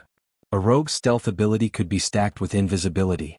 This was because invisibility could only make the caster disappear. It would not cover the sound of the caster's footsteps, nor would it erase the traces of the caster's movements. Only when a rogue used invisibility would they be able to avoid detection. Of course, Soren did not use it as a one-time consumable. After casting Reading Spell, he disassembled the scroll and recorded a total of 15 pieces of paper according to the model on the scroll. Only then did he have the complete data of invisibility. Invisibility had more than 1,200 spell nodes and almost 100 spell circuits. In the state of reading, Soren directly read 10 lines at a glance, and then relied on his powerful eidetic memory to memorize it. Although it took Soren less than 10 minutes to memorize the contents of more than 10 sheets of paper, it would take a few days to complete the construction of the spell model of invisibility. It was like memorizing an academic paper was easy, but experimenting according to the content of the paper was very troublesome and complicated. Other level 1 spells could be put aside for the time being. Invisibility was currently the most useful spell for Soren. After mastering the technique of spell model construction, Soren skipped the other spells and learned invisibility first. Level 4 wizards had 2 level 2 spell slots so they could memorize invisibility twice a day. If used well, it could be a trump card that could turn the tables. A rogue's 150 points of sneak could only achieve the effect of invisibility in the shadows, but a level 2 invisibility could make a person invisible in the daytime. The two could not be compared at all. If it weren't for the fact that rogues could use stealth at any time, they would have been easily defeated by a level 2 invisibility spell. Deploying the army required logistics, and assigning tasks to the adventurers also took time. Soren's task was scouting, which was the most common task for rogues. The Whiterun army was mainly responsible for the frontal battle. After leaving the magic shop, he entered the gray area. A lot of equipment needed to be replenished, especially the poison crossbow bolts and wyvern venom. These items cost him nearly 200 gold dirhams, and with the addition of the spell scrolls, he spent half of his savings. If he was not careful with his equipment, he might not be able to make ends meet. Before leaving, Soren went to the caravan's encampment. Unexpectedly, he met that flirtatious woman again. But this time she didn't use any magic on him. She only raised her eyebrows and revealed a playful smile. She was playing with a card between her fair fingers. "Little guy." The seductive woman chuckled and teased, "You were scared by me last time, right? Actually, I was just teasing you. If I really wanted to deal with you, a disintegrate spell would be enough." Soren silently placed his hand on his curved sword. His expression did not betray any emotions, but he was ready to fight. The seductive woman in front of him was the mother of the caravan's mistress. Although Soren was smart enough not to ask, it was not difficult to see that the relationship between mother and daughter was very tense. When in a disadvantageous position, one should never be too curious. Soren looked down and focused on the woman's fingers. It was a card of many things, but it could also be a higher-level arcane spell card, or even the legendary card of fate. She could also be a high-grade witch. A northern witch with a profession level of 15 or higher and powerful spellcasting abilities. Mother. The mistress of the caravan quickly appeared. She glanced at Soren and nodded slightly. She then turned to the seductive woman and said, "You should go back now. According to the rules set by the council, you can't leave your residence for more than 2 hours a day." An exiled witch? Soren's eyebrows twitched, but he quickly hid his expression. His basic skill, acting, and deceit were not that good either. In other words, Soren did not know how to act, so he could not hide his true emotions from his opponent. Most of the time, he would try his best to maintain a cold and expressionless face. This way, his opponent would not be able to tell what he was thinking from his expression. Acting and deceit were also very useful basic skills. It was said that beautiful women were naturally good at acting. They had 10 points of acting and they were also very good at deceit. They had 20 points of deceit as well. Of course, this might just be a joke. However, there was no doubt that the seductive woman in front of him was very good at acting. She stood up as if nothing had happened, clapped her hands and was about to leave. Before she left, she gave Soren a strange look. It felt like he was being stared at by a beautiful snake. Even though she was extremely beautiful, Soren still felt goosebumps all over his back. It was completely an instinctive reaction. He subconsciously tightened his grip on the scimitar, and all the muscles in his body tightened. Haha. The seductive woman chuckled. She looked at Soren from head to toe and said playfully, "It seems like you're very afraid of me." She gently walked past Soren. There was a unique fragrance on her body. Sauron unconsciously took a deep breath, as if the fragrance was very attractive. This action made the flirtatious woman reveal a charming smile, and her expression seemed to have a trace of pleasure. Women always liked men to bow down to their charm. However, Soren's expression remained calm. He had already memorized this fragrance. If he smelled it again, he would be able to quickly identify it. Smell was something that could easily expose a target. Rogues would do their best to erase their body odor. Soren had killed many women in the past, including many high-grade witches. More than once, he had relied on the fragrance to determine the enemy's position after casting greater invisibility. A woman's fragrance was very obvious. The more pleasant a woman's fragrance was, the easier it was to kill them. "I'm very sorry." After the seductive woman left, the mistress of the caravan apologized again. However, she did not explain why she left. Soren followed behind her and entered the laboratory. He wanted to meet with Vivian before leaving. The relationship between the mother and daughter was very strange. The daughter was obviously a kind person who valued order, but the mother was obviously someone who did whatever she wanted. If the players in his previous life were to divide the factions, the mistress of the caravan would be a neutral one, leaning towards the kind, while the mother would be a chaotic one, leaning towards the evil one.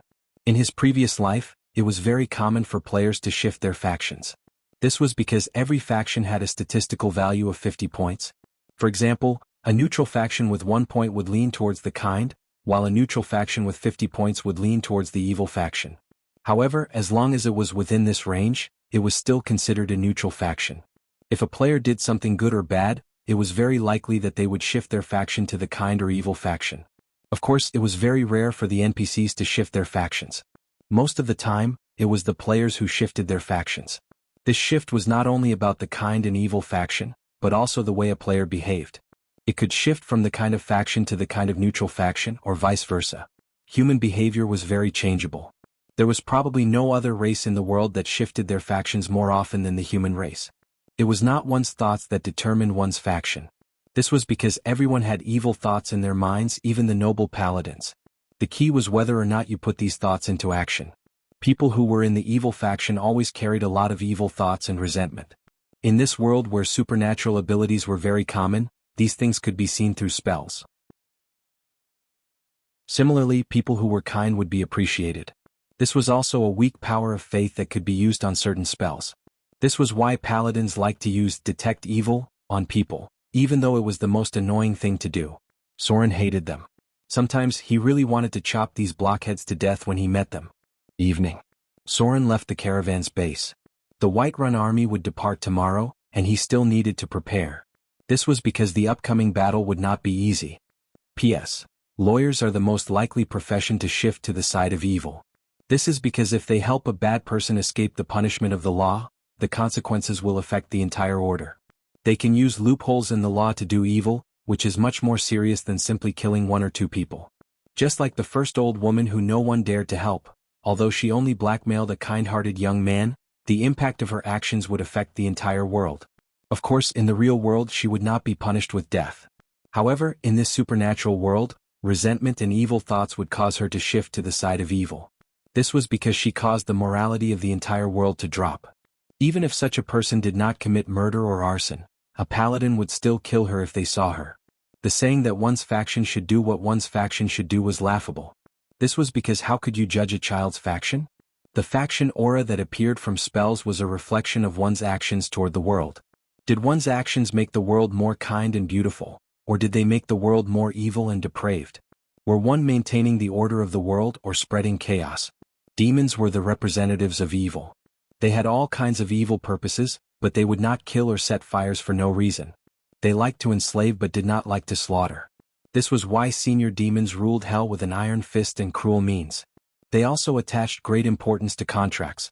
A demon's contract was the most trustworthy thing in the multiverse. This was the representative of extreme order. Whether it was order or good or evil, there was a degree of severity. Good and evil, order and chaos. One's faction would change with one's actions. A good person might have been evil in the past, and an evil person might have been a noble paladin in the past. You might follow the rules and order today and do whatever you want tomorrow. Whether it was order or chaos depended on your most common behavior. If you did too much, you would be chaos. If it was half and half, you would be neutral. Most of the time, you would pay more attention to the rules and order. Extreme chaos would be lunatics, and their actions would be completely unreasonable. Extreme order would be paranoia, and even more unreasonable. However, the more powerful an existence was, the more firm their beliefs and standpoint would be. Basically, it was very rare for there to be a shift in faction. The camp aura detected by the spell was the world's feedback on one's past actions, not what one would do in the future. Ordinary detection magic could only detect good and evil but not behavior. In other words, whether the other party was order or chaos depended on your own judgment. So those students who searched for order and evil on Baidu and thought that people should kill, set fires, and destroy villages should reflect on themselves. One look and you can tell that you belong to the chaos faction. Today I just finished writing 3,000 words of the main storyline, so I'll explain the necessary things here. Otherwise, if I write about demons, there will be arguments. After all, this type of book is very unpopular. If I don't explain, it will affect the book's grade. I may not be good at writing, but I'm still very serious about what I write. Out of boredom, I summarized my past life and found that my faction shift was really great. From order and good to order and neutral, I'm now a little bit evil. What faction do you think you'll be in? I think many people are neutral and good, right? The order of good and evil in the world actually depends on which kind of people there are more. If there are more people to maintain order, then everyone will follow the rules. If there are more good people, then the positive energy will spread more widely. So in the Underdark, evil actions will be praised, and good actions will be seen as weak, unless someone re-establishes the rules of this area. Soren was a law-abiding thief for the past 18 years. He killed, set fires, stole, and extorted. Although his evil points didn't exceed 50 points, which was extremely evil, he wouldn't easily shift to other factions. Sometimes, devils will find a conscience and help their own kind, but overall, it can't change their evil nature. Yes. This chapter has a lot of digressions, so I won't explain it in the future. After all, it's going to be published soon. It's okay to add a free chapter, but if I add a paid chapter, I'll be cursed to death. As for why I didn't put it in the book, don't you know that people in the Order faction are more stubborn? I spent 6 hours to write a summary, so naturally I want to let you all see it. Love you, Fiduzi. Order good, chaotic good, order neutral, absolute neutral, chaotic neutral, order evil, neutral evil, chaotic evil. Chapter 75. Adventurers acted separately from the army. Their fighting styles were completely different. The army's training focused on attack and defense, while the adventurers' fighting style focused on agility and dodging. Even the berserk barbarians were better at dodging than the soldiers trained by the army, because the latter were used to fighting in large groups. Adventurers' teams generally did not have more than 10 people, and the most common way of fighting was to fight in groups of 5, which included frontal attacks, guerrilla warfare, sneak attacks, and magic healing. The army's fighting style was a row of heavy infantry with steel shields in their hands, and a small number of defensive warriors equipped with super strong tower shields. A wise adventurer could tell if someone was from the army or had received military training by just looking at their fighting style. Soren's task was to scout the enemy's situation. The adventurers were divided into 3 teams. The first was a scouting team consisting of 13 rogues and 5 rangers, all of whom were grade 2 or above. The second was a combat team consisting of warriors, rangers, barbarians, priests, and so on. Their task was to clear out small groups of enemies after the army defeated the enemy, and at the same time to support and cover the army's flanks. The last was a small number of wizards, warlocks, and droll. They were the key targets of protection and moved together with the army. Wizards rarely joined the army. Whatever they did, they could earn more than the army, and their lives were more comfortable than the army's. If the army wanted to pay wizards, it would definitely cause the collapse of a prosperous city. Therefore, the most common relationship was this kind of employment relationship. When necessary, they would be paid a large sum of money. Before they set off, everyone received a reward. Soren received 30 Kindler, which was 10 Kindler more than the other warriors. According to the unspoken rules of this world, anyone who acted as a sentry, scout, or infiltrator could get 50% of the reward in advance. This was because they would encounter more danger and at the same time they could get more loot after the battle. Scouts were not just simple scouts. They were the vanguard of the battle, and those who dared to act as scouts were all veterans. Soren's reward was 60 Kindler. The spoils of war would be tallied after the battle was over. The loot from the previous battles would belong to the individual. As the saying goes, one shot of a cannon costs 10,000 taels of gold. Mobilizing an army was not something that could be done with just a transfer order. After mobilizing an army, all the soldiers' salaries would be doubled. Adding up all the food for the soldiers and horses, it would cost a large sum of money. If there were casualties in battle, a large amount of compensation would be required.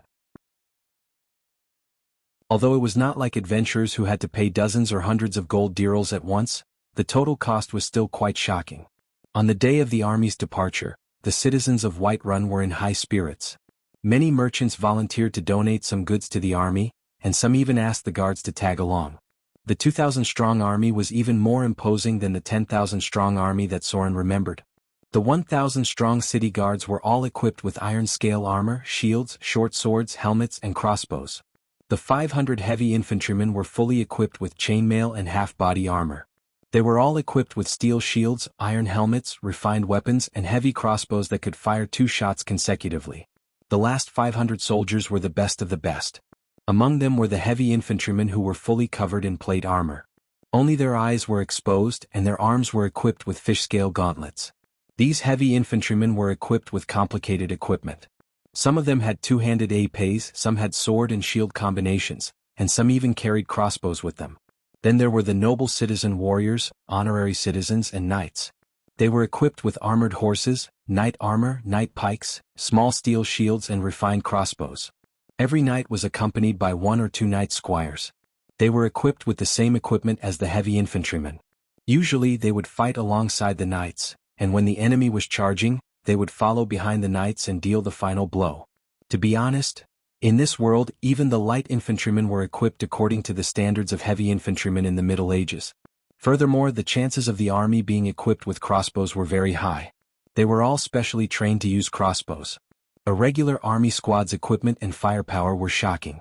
Against modern firearms, as long as they did not have heavy firepower, they would have a high chance of winning. As a scout, Soren naturally had to set off first. The army's speed was not fast. The south lacked good horses, so the heavy infantrymen were all carrying more than 20 kilograms of weight. Advanced warriors had great endurance. Even though they could not fight for a long time, it was easy for them to carry heavy loads. People who had never practiced martial arts would not know how much energy it took to fight.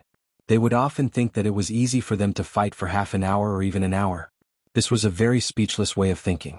There was a saying among martial artists called Fa Jin. Without Fa Jin, one could fight for 1 or 2 hours without a problem. But once Fa Jin was used, one's stamina would drop rapidly within 3 moves. If the Fa Jin was used too much, the muscles would directly enter a state of excessive fatigue or even severe damage. There was no way to quickly recover from this state. When Soren used sword form, heavy hack, he was in a state of extreme Fa Jin. The strength of his whole body was completely unleashed in an instant, and the stamina consumed in that instant was more than an hour or 2 of exercise. This was not the legendary true chi, but a technique to mobilize the strength of the whole body, and even the strength of the internal organs. P.S. Since the beginning of the book, the problem of stamina has been criticized for more than half a month. For those who have questions, please bend forward and twist your waist, and remember to take a deep breath before punching. Even though it is not at the level of Fa Jin, but if you punch with all your strength, it is almost equivalent to stamina outburst. Please test your stamina consumption rate, the number of punches, and the feeling of your internal organs. If one's arm would ache and his internal organs would suffer from discomfort after a single punch, then he shouldn't hold on to a question so tightly in the future. Instead, he should learn more about it. Not only do you have to search on Baidu, but you also have to test it yourself. Stupa. Marching and camping. The first day was no different from what Soren remembered. On the second day, all the scouts spread out in a net, the army continued to advance along the road, and the adventurers who accepted the mission were divided into small groups and entered the forest. Soren's figure moved forward in the dense forest. Behind him was a half-elf ranger who believed in the goddess of the forest. The other party was a veteran of wilderness survival, and he had good stealth and detection skills. Because of his profession, although he could not hide, his footsteps were light and agile, and his movements were not inferior to a rogue. It was hard to tell his age because half-elves had a lifespan of 100 to 200 years, but he looked quite young. He was wearing hard leather armor and had a longbow on his back. His weapon was a machete, which was a boning knife. "It's a gnoll." The half-elf ranger named Yas squatted down and judged the footprints on the ground, then pulled the grass to look at other traces and said in a deep voice, "There should be some gnomes and kobolds. We can solve this small problem by ourselves. There is no need to send a signal to the rest of the army." Since they were clearing the monsters, they naturally had to plow the whole area. The scouts in the army also spread out. Rogues were not common in the army, and most of the scouts in the army were rangers. Soren nodded gently, looked at the other party and said, "Can you track their position?" Tracking traces. This was the rangers' specialty. They were very good at tracking enemies in the wilderness, and they could distinguish the direction by the smell of footprints. "It's no big deal." Yash chuckled and said, "Follow me. They are not far away." The half-elf ranger pulled out his boning knife, and then moved forward. After tracking for a few hundred meters, he would stop and check the traces on the ground. Some of the footprints had become very faint, but he was still able to determine the direction. Their innate perception made them very intuitive. Sometimes they could rely on their intuition and experience to track even when there were no traces. So, they found the first group of enemies. It was a small group of gnolls. There were about 10 of them, and they had tamed 3 aardwolves. They also captured more than 10 gnomes and kobolds as slaves and food reserves. The half-elf ranger made a gesture to both sides, and Soren nodded gently, slipped into the shadows and began to approach from the side. The opponents were experienced adventurers, and this kind of battle was just a practice for them. Soren's figure gradually approached along the shadows without making any sound. He slowly pulled out his curved sword and approached the gathering place of the gnolls from the side. This small group of gnolls seemed to be a bit special. They were probably survivors of a battle. There were no gnoll cubs among them, and all of them were adults of the same kind. The half-elf ranger waited until Soren gradually approached before he came to the side of a large tree. He lightly jumped onto the tree trunk, and in a second or two he was on the branch of the tree. The leaves made a slight rustling sound. Yas took out a longbow and a wolf fang arrow from his back. A ranger's quiver was custom-made. There weren't many arrows in it, usually only 6 to 12. However, all of them were fixed so that they wouldn't fall out when moving. The location of the arrows was also fixed so that it was guaranteed that one would be able to reach out and grab the arrows in an instant. Backstab. Soren's figure appeared in the shadows, and in an instant, he jumped 3 to 5 meters and stabbed his curved sword into the back of a gnoll's heart. A one-hit kill. The curved sword directly pierced through the heart and came out from the front. Swoosh. An arrow flew out, and the gnolls in the gathering place who were alarmed rushed over. The gnolls at the front had just raised their bone crusher hammers when an arrow pierced through their chest. The arrow was almost completely buried in their bodies. Longbow shot.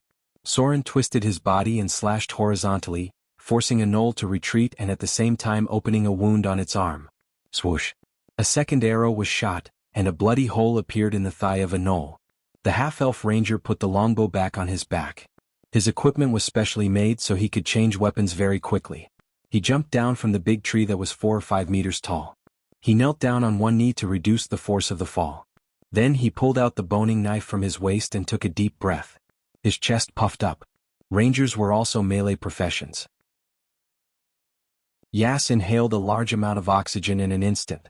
His pupils slightly dilated, and from kneeling on one knee, he changed into a half-squat and sprinted forward like an arrow. His sudden burst of speed was even faster than the Olympic 100-meter sprint champion in Lin Jie's previous life. Charge. The half-elf ranger's burst of momentum was mixed with inertia.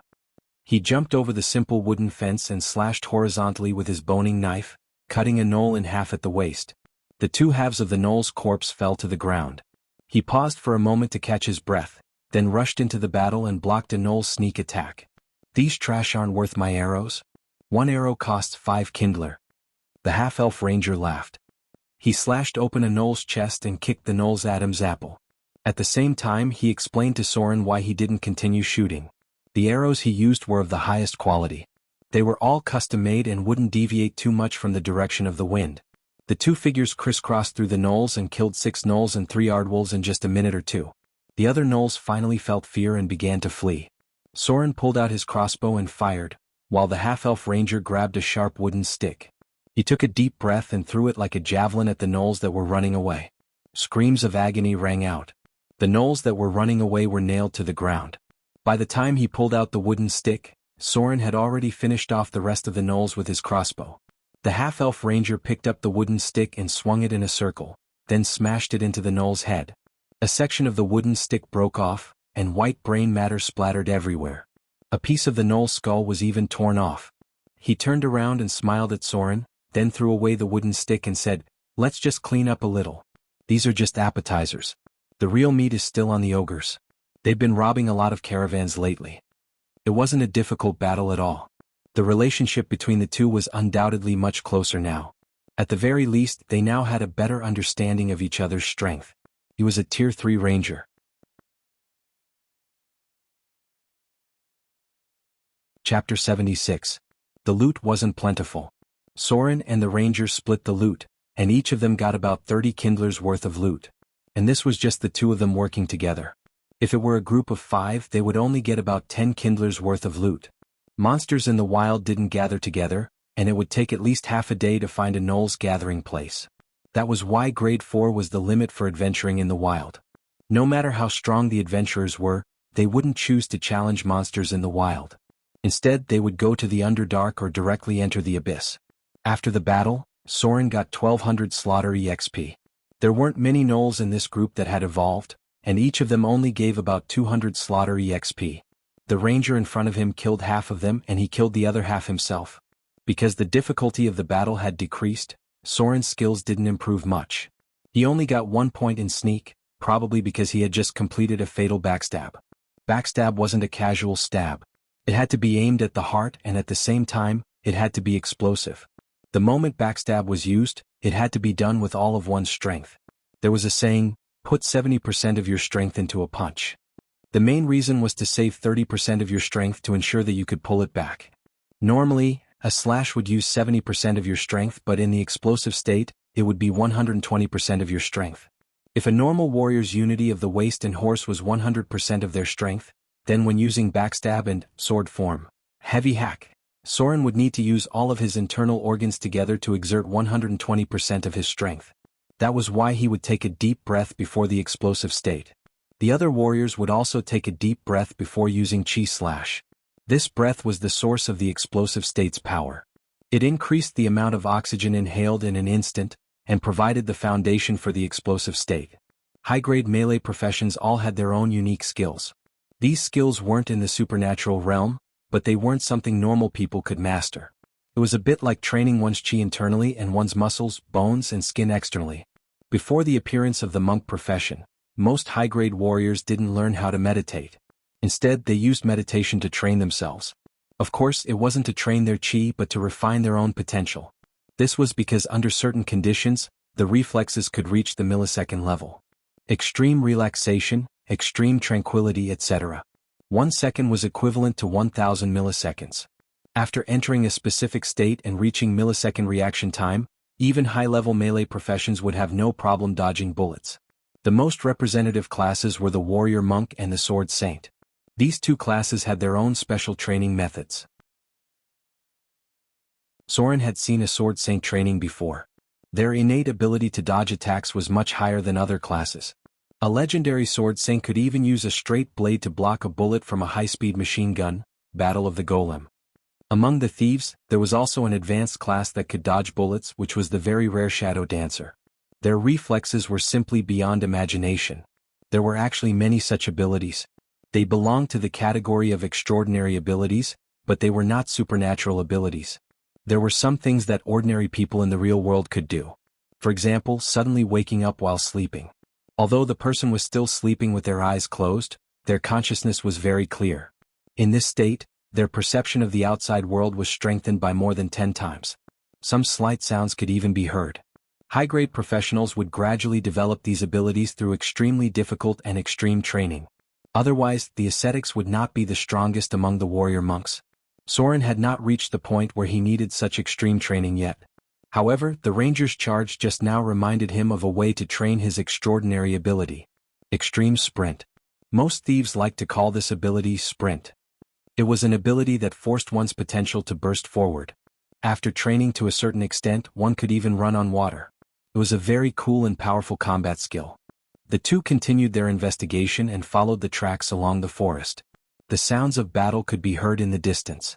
It was the sound of the scouts fighting with the scattered monsters in the wilderness. The ogres and lizard men had not yet entered the border area of Whiterun. The real battle had yet to come. This was actually just an appetizer to let everyone practice their skills. When they encountered the most dangerous creatures in the wilderness later, they would not make mistakes due to unfamiliarity. Evening. The army had advanced to the edge of human activity.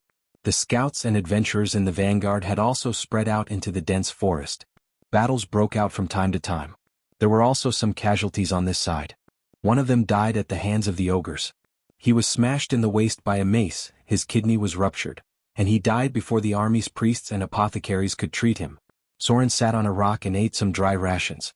They had completed their assigned mission ahead of time and had returned to the camp. It seems that Whiterun is planning to wipe out all the monsters in one go. The half-elf ranger leaped onto a 4-meter-high rock and handed a bag of liquor to Soren. He then said in a deep voice, "It's almost time for the cleanup period that happens once every 5 years. These nobles are really wishful thinking. I reckon they'll be able to deduct a lot of money from them." The army would regularly clean up the area around human settlements to prevent the sudden increase in the number of monsters in the wilderness. These monsters were like weeds that could grow in large numbers every year. Gnolls were born in a litter, and if they had enough food they could expand into a large pack in 2 or 3 years. Although the other intelligent races were not as good, they grew faster than humans regardless of whether it was reproduction or reproduction.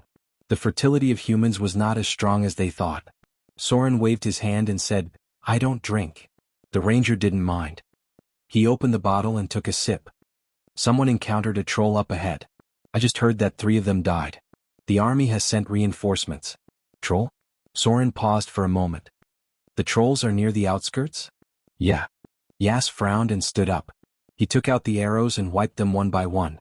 True adventurers cherished their equipment very much. He even used one finger to hold an arrow to test if the 2 wolf-fang arrows he used today had broken the balance bar. He was a brilliant longbow archer, and there weren't many people like him among the half-elves. This is not a good sign. He used a boning knife to cut the arrow a little and then carefully put it back into the quiver. Those things are very annoying. They can't be killed. If we don't prepare in advance, we can't do anything about them. I hope we won't encounter a tribe migration this time. Have you heard of the Battle of Grey Hill in Autumnfall? Soren gently shook his head and said, "I don't know." Yas carefully wiped off the blood on the boning knife and said as if he was reminiscing, "It was a battle 5 years ago. The hill giants chased away the Dark Iron Ogre tribe, and these fellows migrated to Autumnfall. Those small monsters were easier to deal with, but the tribes were much more difficult. A lot of people died at that time. More than half of the half-elven guards were killed. Although these human troops were well equipped, they were not much stronger than the half-elven guards. At that time, a total of 500 elite longbowmen were almost killed by those ogres." He lifted his clothes and revealed a scar on his stomach that looked like a ferocious centipede. He slowly said, "I was lucky not to die, but I was hit by a flying axe here. Half of my intestines were gone. Later I retired. These years I've been wandering outside, and before my ability declined, I wanted to earn more money for my retirement." The half-elven ranger laughed. It seemed that he was not young anymore. The ability of melee professions declined very early, unlike wizards who lived longer and became more powerful. If they could not break through the realm of legends, sooner or later they would enter the decline period. Humans began to decline after the age of 40, and it would be good if they could retain half of their abilities after the age of 50. Although they were getting more and more experienced, their physical strength and condition were not as good as before. There were some thresholds that could not be crossed and they would still be mortals. Mortals would be born, grow old, get sick and die. Aging was inevitable. The decline period of half-elves would be delayed a lot. The ranger in front of Yars had such concerns, so he was probably more than 40 or 50 years old. Although half-elves could live for more than 100 years, they would not be as agile after 50 or 60 years old. Although they still looked young, their strength had begun to decline. At this time, rangers would turn to the study of divine spells. High-level rangers would often use low-level divine spells.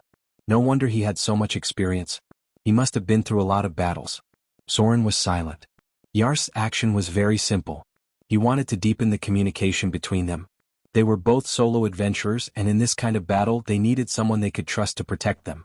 However, Soren did not want to talk about himself, especially to a stranger. He just reached out his hand and slowly said, "The battle will be left to the army. We should be fine as long as we are careful." Yar smiled and shook his hand.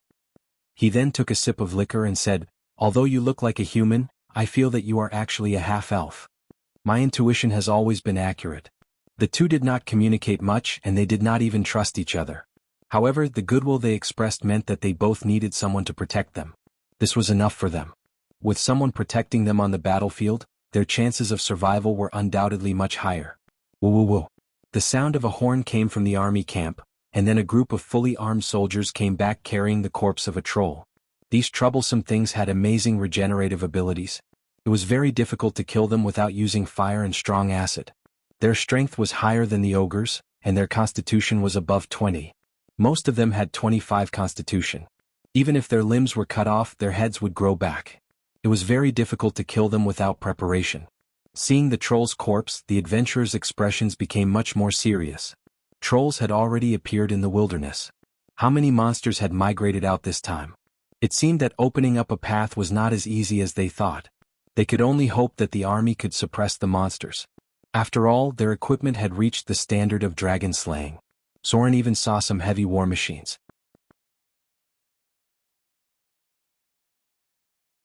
Chapter 77. The third day. The army had officially entered the wilderness.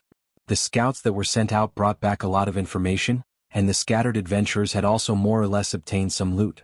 Previously, many caravans had been attacked and robbed, and their belongings had fallen into the hands of the wild creatures. After a few battles, they were seized as spoils of war. Soren killed a few enemies one after another, and he had accumulated 3,000 slaughter EXP. However, the two of them didn't get much Kindler EXP. There's a village up ahead.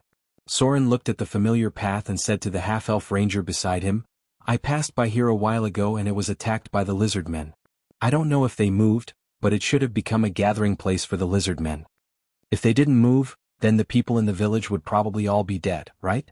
He gestured to Yas, and the two of them bent down and walked along the grass. There was a small river next to the village, and the lizard men liked to be close to water sources. When they could see the wooden fence of the village in the distance, the half-elf ranger took out a cylinder from his pocket and spun it a bit, then put it in front of him to observe. A monocular? Soren stopped and waited for the other party to see the results. It seems to have been occupied by the lizard men.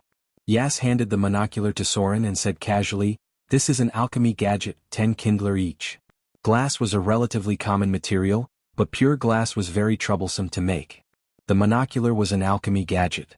If it wasn't enchanted with magic runes, then it would be worth around 10 Kindler each. If it was enchanted with some special effects, then the price could be as high as several hundred Kindler each. Soren picked up the monocular and observed for a while. He easily saw the figures of the lizard men guards on the watchtower. The village had been destroyed a lot, and the lizard men had built many simple huts on top of the burned houses. There's a lot of them. Soren put down the monocular and handed it back to Yas, then said in a deep voice, "The two of us probably won't be able to eat all of them. Let's go back and submit the information." The ranger nodded, put away the binoculars and walked back. When adventuring in the wilderness, one had to have at least a 50% chance of success before taking action. A seasoned adventurer like him would not easily attempt a difficult challenge. After all, he only had one life. If he died or was crippled, it would be useless even if he won. If you walk too much at night, you'll definitely encounter ghosts. If you take too many risks, you'll get yourself killed sooner or later. They couldn't run their corpses here. If they lost an arm or a leg in battle, they would have to pay a high price to recover. The two of them quickly returned to the rear and handed in the information they had obtained. Soon, a burly man who looked like a military officer came in front of them. He wore a full body armor, held a steel shield in his hand, and was equipped with a refined long sword, leather gloves, steel wrist guards, and a crossbow. Behind him was a group of 50 Whiterun city guards. They were all equipped with iron-plated armor, iron shields, short swords, and light crossbows. Whiterun did not have many archers, but they had a lot of crossbowmen. Even the light infantry could be used as crossbowmen. Other than that, there was also a gray-robed sorcerer. He couldn't tell what his profession level was, but it should be at least rank 2. Captain of the 37th Whiterun City Guards, Hanks. The bearded sorcerer nodded at Soren and said in a deep voice, "My superior sent me to deal with those lizard men. Due to the frequent battles, the armies of this world could not afford to let their guard down. Perhaps their discipline would deteriorate and many of them would fall to the evil faction, but their combat power would not be reduced by much." Hanks was a man of action. After gathering his men, he immediately asked Soren to lead the way. Most of the regular soldiers were advanced class holders, and most of them were at least rank 3. Hanks was probably at rank 2, but not higher than rank 3. As a soldier in the army, his equipment was better than most adventurers. Although he did not have any rare-grade equipment, his armor was better than most low-grade rare-grade equipment. About an hour or two later, the group returned to the village. Hanks ordered his men to take a rest, then turned to Soren and asked, "Can we take out their sentries?" Soren and Yas nodded and moved in from the sides. The half-elf ranger took out his longbow and made a gesture to the right. Then he quietly climbed up a tree. The longbow had a long range, so he would be the one to deal with the sentries. Soren, on the other hand, hid in the shadows and snuck along the bushes. He also took out his crossbow as he needed to deal with the 2 lizard men at the entrance. The army was still hiding in the forest hundreds of meters away. Everyone was waiting quietly. Sup, sup. The half-elf ranger killed the guards near the alarm bell, while Soren killed the sentries near the gate with his crossbow. Advance. When he saw the lizard men on the arrow tower fall, Hanks immediately put on his helmet and wrapped himself up tightly. He said in a deep voice, "Wizard, break the door." The wizard in the gray robe was obviously dissatisfied. He didn't like the way Hanks gave orders. However, he still quickly chanted an incantation, and a half-ton golem appeared out of thin air. The golem moved forward with heavy steps. The Whiterun guards behind it spread out, raised their iron shields in front of them and began to jog forward. The group moved quickly. When they were 150 meters away from the gate, the Whiterun guards covered their upper bodies with shields that were 1 meter long and half a meter wide. At the same time they took out their light crossbows. Sounds of panic could be heard in the village. The lizard men quickly noticed the enemy's attack, and some of their archers immediately climbed up the arrow tower. Boom, boom, boom. More than 10 arrows were fired, but the Whiterun guards didn't slow down at all. Their shields effectively blocked the enemy's attacks. The golem, which wasn't small, didn't care about this level of damage at all. It walked at the front and smashed the gate with great force. Accompanied by a loud rumbling sound, the wooden gate of the stronghold was breached by the golems in less than a minute. Battle formation. Hanks raised his steel shield and slowed down his footsteps. He shouted, "White horse tactics." The 50-man guards were divided into 10 small square formations. 3 infantry soldiers raised their shields and drew their short swords, and began to charge forward. The 2 soldiers at the back continued to reload their crossbows and shoot at the lizard men in front of them. Hanks raised his shield and charged forward with a loud roar. Even though he was fully armored, he still reached the speed of a 100-meter dash. He rushed into the village and sent a lizard man warrior flying with his sword. The wizard stayed behind and didn't seem to have any intention of joining the fight. Even the golems remained where they were. The Whiterun guards quickly took down the gate. After killing 3 lizard men in a row, Hanks retreated back into the infantry formation and shouted, "Reorganize the formation." The lizard men fell one after another. The Whiterun guards raised their shields and steadily advanced, maintaining a tight square formation. They didn't chase after the enemy even though they were panicking or retreating. The light infantry with shields covered the flanks. They blocked with their shields and stabbed with their short swords. The soldiers at the back continued to shoot with their crossbows. Occasionally someone would be hit, but they would be quickly dragged to the back by their comrades. Hanks was also hit by a few arrows, but it didn't have any effect on his armor. He picked up his crossbow and fired back, then raised his shield to protect his head. After the initial panic, the lizard men warriors had already gathered. The archers were much less effective against the lizard men, who were equipped with iron scale armor and shields. The advanced lizard men warriors at the back roared and charged forward. Defensive formation. Hanks raised his steel shield and roared, "Charge! Shield bash!" The Whiterun guards on all sides began to gather. The light infantry also lowered their crossbows and raised their shields. They began to advance in a horizontal formation. When the lizard men were only 30 meters away, everyone let out a roar and charged forward. These warriors used their shields to protect their front and directly rammed into the lizard men that were charging at them. Bang, bang, bang. A series of muffled sounds reverberated in the air. The warriors covering the flanks began to shrink their formation. They formed a shield formation of 10 men, and while they blocked the lizardmen's attacks, they stabbed the enemy with their short swords. The lizardmen warriors fell like wheat being cut down. The damage from the short swords wasn't enough to kill them. Many of the lizardmen were stabbed or knocked down.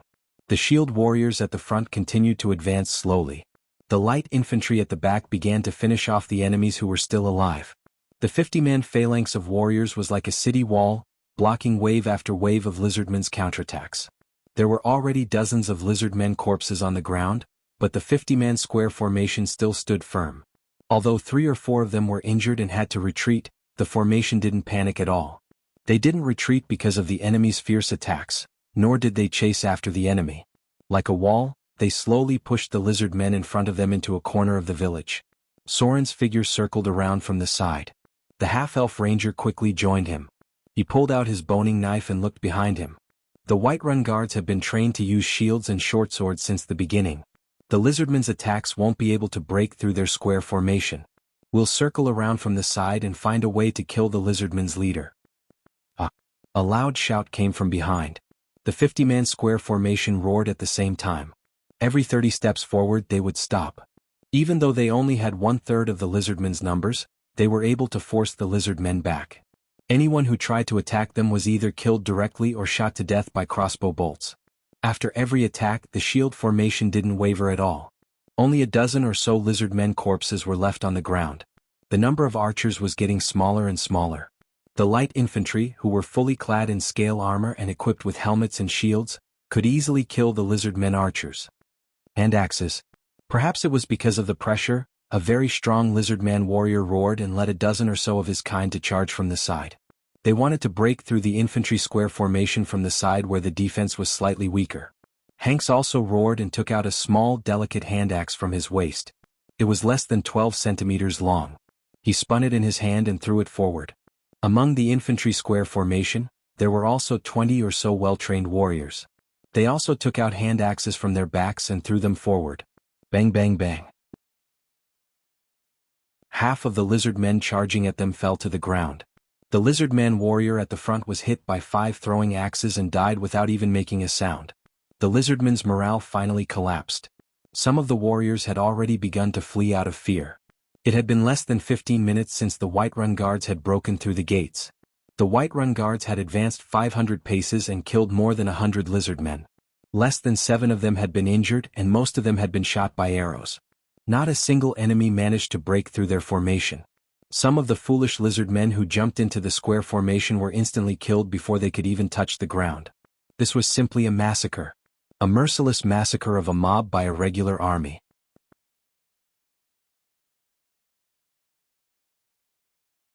Chapter 78. The lizard men were completely dumbfounded. They were like the human villagers who were ambushed in the beginning. The warriors in the village were slaughtered one by one, and the elderly, women, and children screamed in terror. There were also some lizard men who had their bestial instincts stimulated as they charged forward, but they were killed by crossbows before they could even get close. The Whiterun guards were a well-trained army. Their levels might not be high, and they were no match for adventurers of the same level in a one-on-one fight, but once they formed a battle formation, their strength would increase exponentially. Conservatively speaking, there were at least 100 warriors who used shields and short swords to defend and counterattack. They pushed forward bit by bit along the village, while the light infantry behind them took care of the survivors. No matter if they were old, weak, women or children, they were all killed mercilessly. Just like how the lizard men didn't have the slightest bit of sympathy for the women and children when they first ambushed them, they might let the elderly and children go when they were fighting among their own kind. However, when it came to interracial warfare, there was no mercy. If the lizard men children weren't killed, they would grow up with hatred in their hearts. If the women and children weren't killed, they would give birth to more children. Conflicts between different races were a competition for survival space. Humans weren't as strong as they thought, and they still kept their primitive ways of dealing with other races. That was to kill as many of them as possible, until they didn't dare to approach human settlements, and until they remembered the consequences of their own kind's retaliation when they ambushed ordinary people. Otherwise, the villages outside Whiterun wouldn't be able to survive for long. From time to time, other monsters would try to take advantage of them. After all, humans were the most intelligent creatures in the world when it came to farming. Soren and Yas took a detour to the back of the village. To their surprise, they didn't see the leader of the lizard men. Soren suddenly thought of the droll he killed. Could it be that he was the leader of the lizard men? It was very likely because spellcasters had a very high status. If the depraved droll was the leader, then the lizard men probably hadn't chosen a new leader yet. Without a powerful spellcaster to suppress them, the lizard men would compete with each other among their own kind, and only then would the strongest and smartest of them inherit the position of leader. Here, Yas's search skill seemed to be very high. Although there was no leader for them to ambush, they still found the leader's house. Soren quietly followed behind them and slit the throat of one of the lizard men with his scimitar. They found a box in the room filled with various coins of varying value as well as some emeralds and jewels. These were the spoils of war that the lizard men obtained from attacking other creatures. They rarely had the means to spend these things, so they would often store them. Occasionally, some daring merchants would trade with them if they were not afraid of being swallowed whole. Yas opened the box and glanced inside. Then, he secretly gestured to Soren behind him and said in a low voice, "Half each." Soren nodded and took out the items. The two of them quickly split the loot and put the treasures into their own multi-dimensional bags. The battle was led by the Whiterun guards, so they didn't take everything. They only took the most valuable items and put in the less valuable ones. Adventurers were naturally greedy. They split the most valuable jewels with Kindler and kept some silver thalers for themselves as well as some other random items. When the Whiterun guards cleaned up the battlefield, they would at most think that the lizard men were poor. Anyway, there were other places where they could find more valuable items. The two of them obtained quite a lot of good things. Although there were no rare items, each of them had about 300 to 500 Kindler coins. Perhaps it was because they had shared the loot together, but after taking the loot, they smiled at each other and felt closer to each other. They returned from the other side and pretended to hunt the lizard men, but they didn't join the main battle. Half of the White Horse Guards had mastered the defensive ability, Defend While Attack, which was a high-level defensive skill that allowed them to block attacks with their shields and counterattack with their medium weapons at the same time. The White Horse Guards were able to use the defensive ability, Defend While Attack, which was a high-level defensive and counterattack skill. If they mastered Attack in Defense, they could also use long weapons to counterattack. For example, Captain Hanks, who was fully armored. Soren killed the lizard men one by one. Ordinary lizard men didn't give much slaughter EXP. Adults only gave about 100, and the elderly, women, and children didn't give more than 30. However, he didn't show any mercy. These lizard men had slaughtered human women and children in front of him. How could he show mercy to these monsters now? In just a short while, more than 10 lizard men had died at his hands. The battle at the front was about to end. Some of the lizard men surrendered out of despair, but the Whiterun guards had no intention of taking them as captives. They simply pierced their hearts with their short swords. In some places near the sea, such captives would be needed as part of the gladiator arena. However, Whiterun didn't have such a tradition. Instead, it was more common to kill foreign captives. Whiterun was considered an ancient human city. It was able to survive for so long under the influence of various races, and many important traditions had been preserved. It took less than half an hour to defeat the lizard men, but it took a lot of time to clean up the battlefield. Although most of the lizard men were killed, many of them managed to escape. There were more than 200 lizard men corpses on the ground, and about 1/3 of them had escaped from the village. After such a painful lesson, they wouldn't be able to recover for at least 3 to 5 years. Even if they attacked again in the future, it would only be small-scale attacks. "Captain?" A Whiterun guard kicked open the door and shouted, "There's a barn here." Hanks pulled out his blood-stained sword and walked over to take a look. It should be the human village that was attacked recently. These guys moved into the wilderness to avoid paying taxes, but they lost their lives here. How stupid. Obviously, he already believed that the original villagers had been slaughtered by the lizard men, and that they were already in their stomachs. There was still a lot of food in the barn, and if they had moved earlier, they wouldn't have left so much food behind. It seemed that after Soren left, the villagers either moved in a hurry or were killed by the lizard men. Hanks felt that the first possibility was more likely. After being attacked, they probably didn't stay any longer. Maybe they left in a hurry and couldn't take everything with them. If that was the case, the lizard men launched a second attack before they left. That night, the lizard men were scared away by spells, and most of their strength was still intact. Hanks could tell from the corpses on the ground that there were at least 100 or 200 lizard men who could still fight. There were still sounds of fighting coming from all directions. The Whiterun guards split up into groups of 3 to clean up the battlefield. Their tradition was to leave one person behind to cover them. It was unknown when the wizard had put away the golems. These alchemy golems consumed a lot of energy, and they were rarely used as a regular fighting force outside of the wizard tower. If moving an army would burn money, then moving a golem would burn gems. Their operating principle was the alchemy of equivalent exchange. Due to the loss of certain advanced magical energy techniques, the golems were in a static state most of the time. The soldiers found spoils of war from all over the place. According to the unspoken rules of the army, they would keep half of the spoils, and the other half would be given to them as a reward after the battle. Hanks divided the spoils of war among Soren, Yas, and the gray-robed wizard. The 3 of them didn't refuse and naturally accepted the spoils. After that, they distributed the spoils. Every warrior got a decent amount of loot, and these were their spoils of war. A row of data appeared in front of Soren's eyes. The battle is over.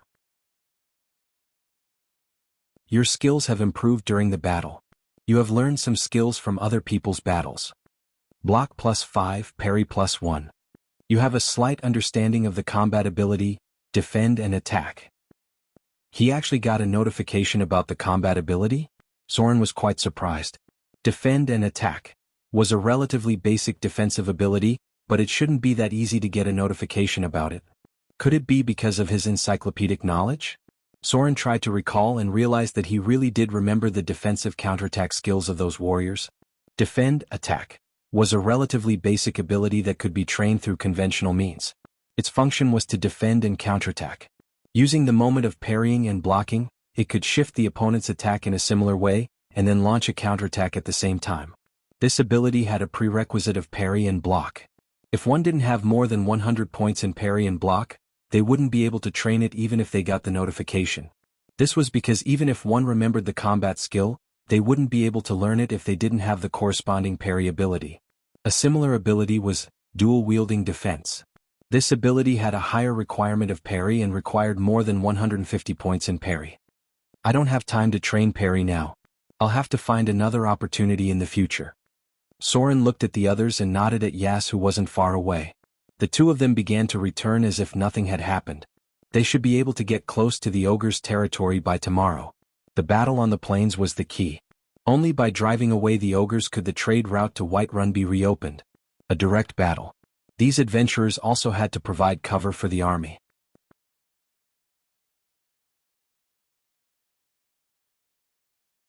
Chapter 79. There was an unspoken rule in nature. That was, if you wanted to gain ownership of a certain territory, you had to defend it from the attacks of other races. Only then would other races recognize your ownership of the land. Otherwise, they could attack you again at any time. In other words, if the ogres wanted other races to recognize their ownership of the new territory, they had to fight off the attack of humans and use blood and death to stabilize their rule of the land. Otherwise, the battle for the territory would last for a long time. There were many unclaimed lands in the wilderness. If it was a small group wandering, no one would care. However, once a large group migrated, the original balance would be destroyed. Humans would not allow large groups of ogres near the road unless they were scared and took the initiative to avoid the territory, clear the monsters in other areas, and open another road. Most of the roads between the cities were not populated because the large groups that originally occupied the roads were all cleared by humans generation after generation. This was how the bloody trade roads were opened in the wilderness. Wild creatures would remember a lesson. Even if there was a migration, they would avoid the roads. The ogres occupying this place was a challenge. They had to declare their ownership of the land to other races.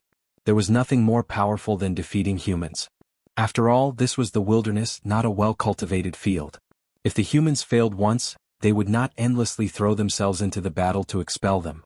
This was because there was no benefit for them to fight. At most, they would set up a defense line at the border. If it was a land that had been cultivated for generations, then the battle would become endless.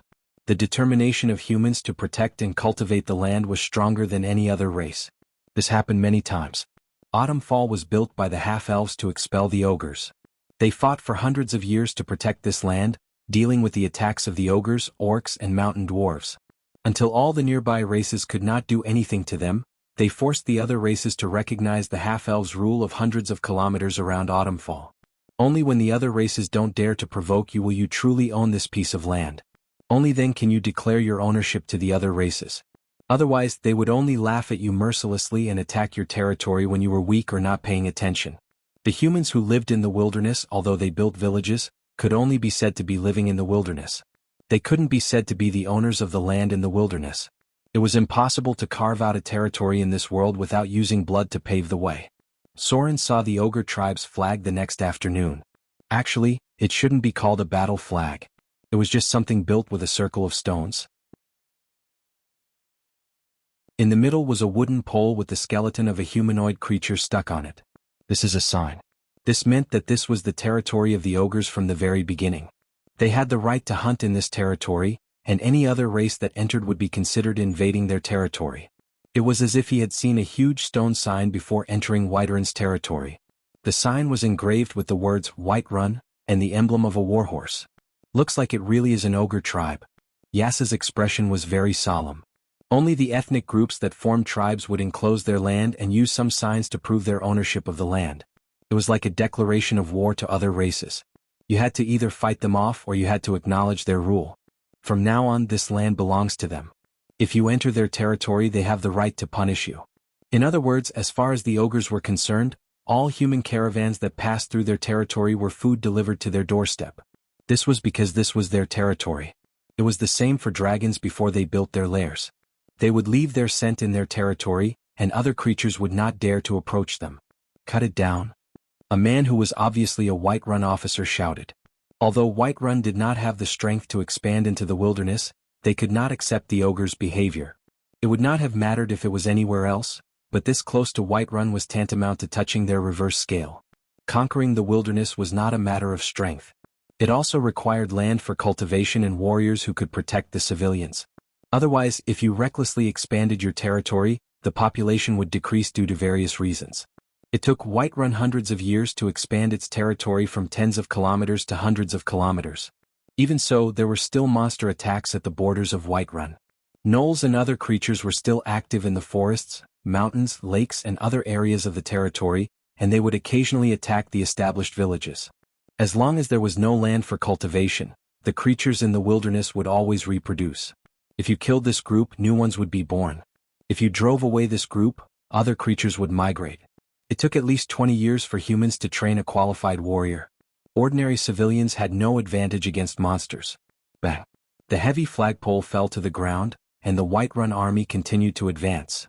Since the ogre tribe had encroached on this land, it was inevitable that they would build a large-scale settlement.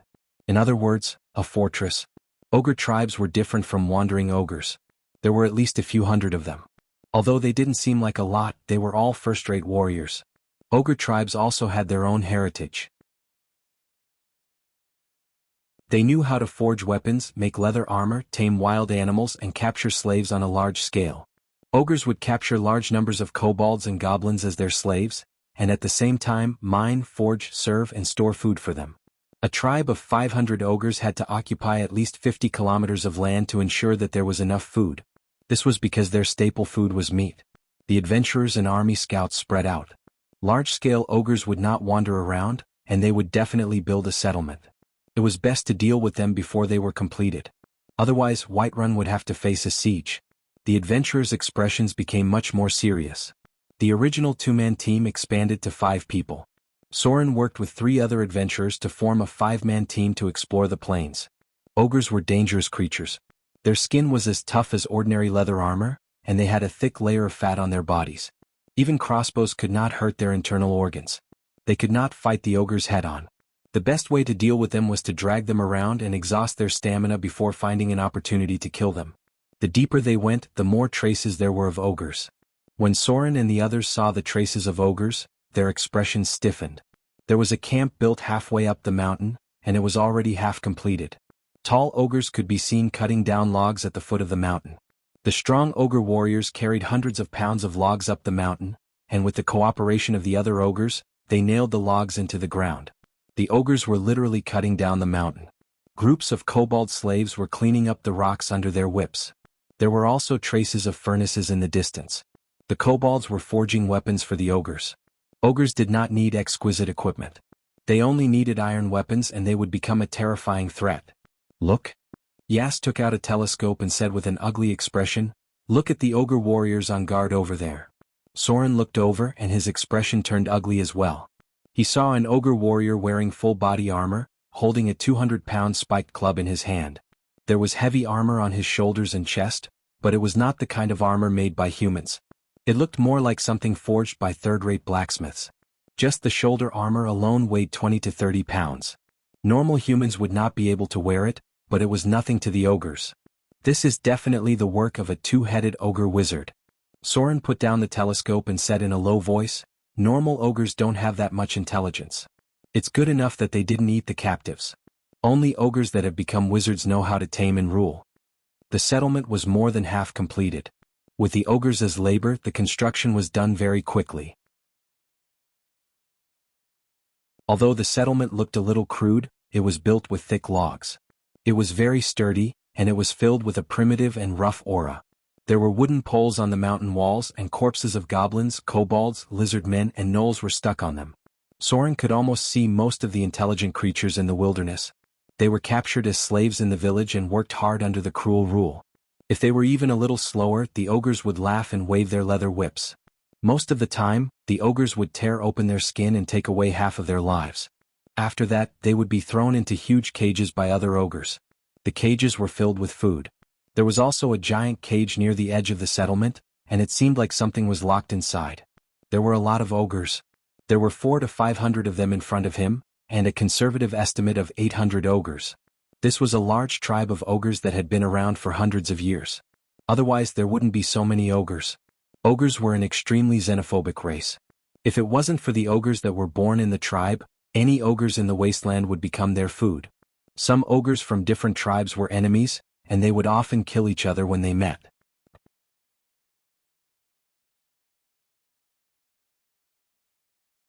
Chapter 80.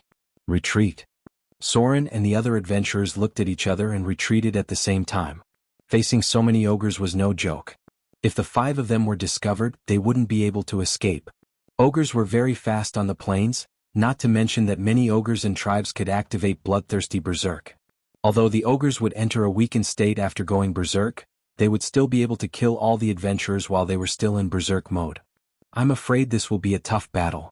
The half-elf ranger looked at the other adventurers and said in a low voice, "It won't be easy to expel these ogres, and with a two-headed ogre wizard, the chances of success will be even lower." Another adventurer who looked like a warrior and a swordsman nodded and said seriously, "We can only rely on Whiteron's strength now. After all, it's impossible for them to not send out high-grade professions for a mission like this. If a high-grade wizard is involved, it's not impossible to expel these ogres." Advanced professions were Tier 1, Tier 2 after level 5, and Tier 3 after level 10. Usually high-grade professions were those with a profession level of 15 and above. There weren't many of them in any place, and in a city, they were at least high-grade military officers. Most of the adventurers who came out this time were between Grade 2 and Grade 3. Those with a profession level of 15 and above rarely went out adventuring, and even if they did, they wouldn't do it in the wilderness because they had more choices. If they wanted to, they could easily enter the ruling class, become the leader of one of the few gangs in the city, or join some organizations and become a high-grade manager. Whether it was power or wealth, they were much better than ordinary adventuring. Soren didn't say anything. He thought that whether they succeeded or failed, the most important thing was to protect himself. Earning more slaughter EXP while ensuring his own safety was the way to go. After all, Swords had no eyes on the battlefield and he definitely wouldn't participate in the battle this time. This kind of battle depended on the strength of Whiteron's army. It seemed that Whiteron's previous failures had paid off. Otherwise they wouldn't have brought out the golems. The other adventurers brought back the news one step ahead of them. There was no lack of experts among them, so it was not strange for them to return earlier than them. The Whiterun army was separated from the adventurers, and the person in charge of this operation had yet to show up. Many adventurers were dissatisfied with this. After all, this was a war. Whether it was the generals of Whiterun or the nobles of the parliament, at the very least, the adventurers would have a better idea of their strength. Without the intervention of high-grade professions, the casualties in such a battle would be astonishing. Some adventurers had already begun to prepare for retreat. After all, no one would throw away their life for a few dozen kindlers' rewards.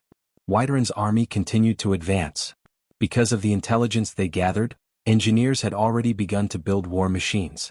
Magic statues appeared in front of everyone's eyes one after another, and the sorcerers led their apprentices to adjust and recharge the magic power. Most of them were stone golems and some of them were iron golems. The crafting of golems was widely spread among wizards, and it required a high level of alchemy. Normally, only grade 3 wizards could craft them. These golems were very cumbersome and consumed a lot of energy, so they were rarely carried around by guards. They were only used on battlefields or guarding wizard towers. It was difficult for an army of 2,000 people to hide from the ogres.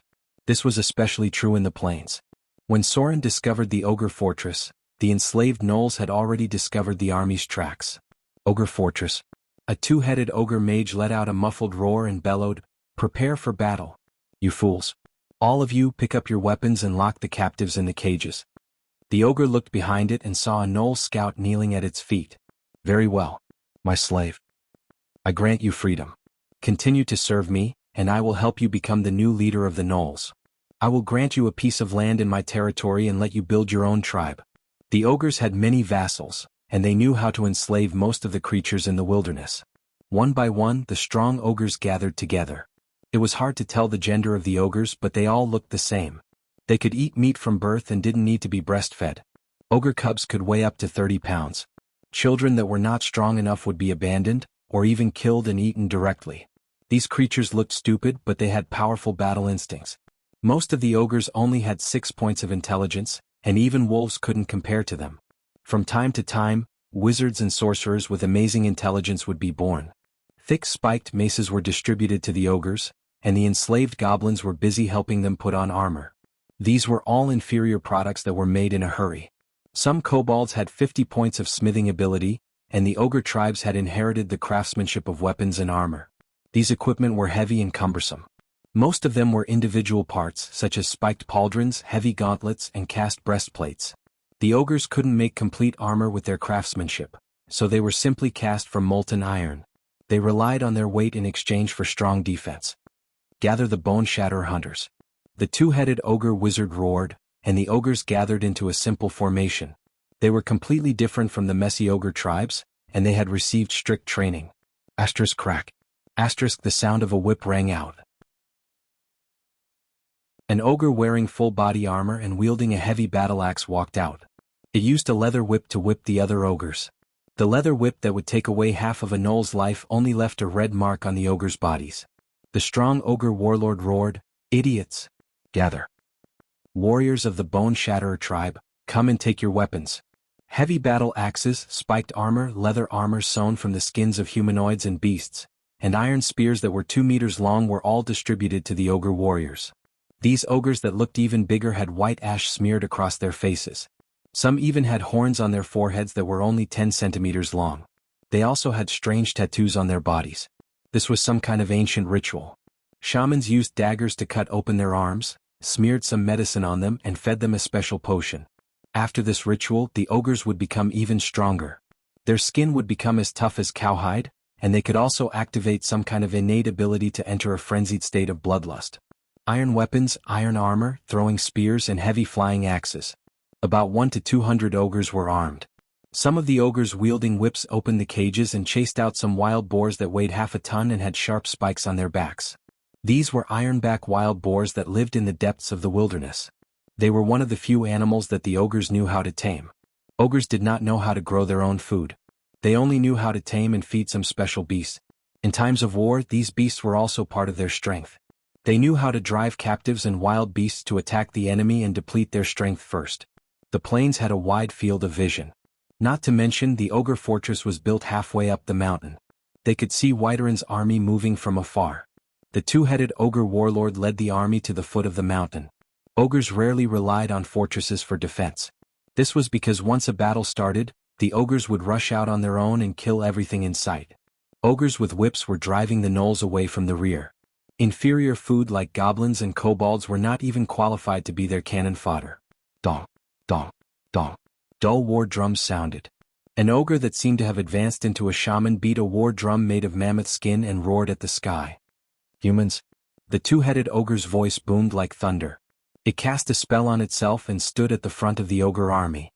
The one standing before you is the demigod Heigl, the astral traveler, the descendant of Grondo the dragon slayer. The two-headed ogre roared at the approaching Whiterun guards. The leader of the two-headed ogres, Grizzado. This land shall become the territory of the Bone Shatterer tribe. Tell your leader to come out and talk to me.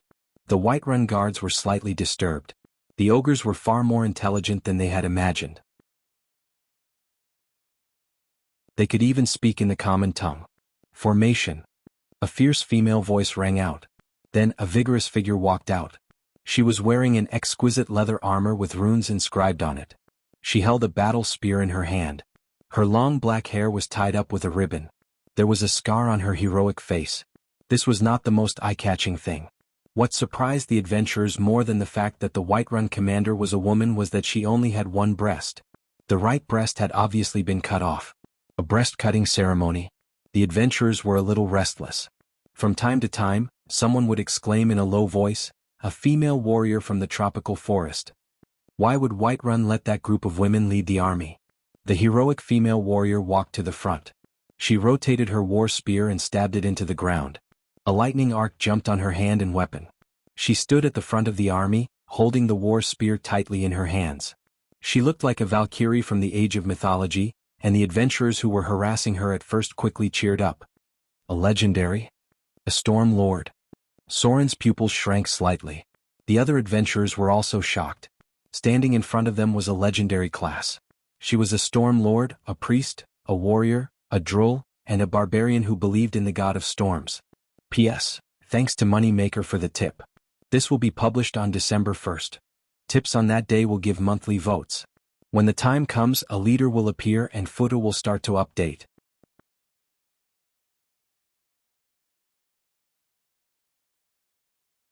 Chapter 81.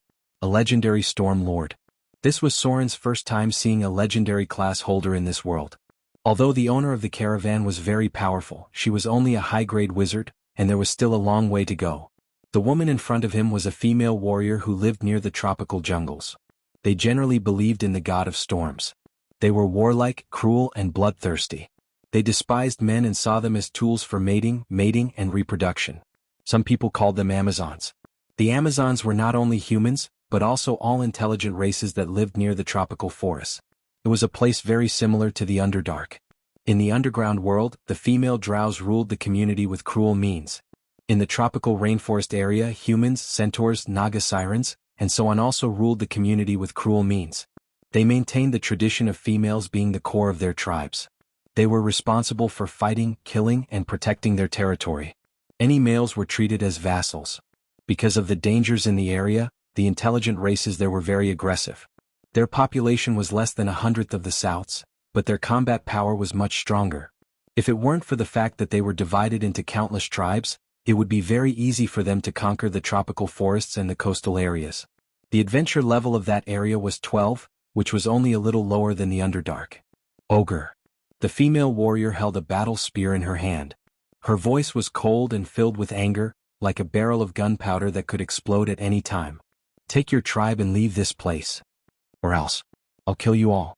The two-headed ogre had no fear in its eyes, even if the opponent was a legendary storm lord. It took out a heavy battle flag and inserted it into the ground. The flagpole was at least a few 100 pounds, and there was a strange skull pattern on it. However, the ogre didn't seem to care about its weight at all, and it inserted its hand into the ground by a few centimeters. As the distance closed, the ogre warriors gathered in front of the others. Normal ogres were about 2.4 meters tall and weighed more than 500 pounds. Their bodies were covered with fat, but they weren't bloated. Instead, their muscles were covered with a layer of fat.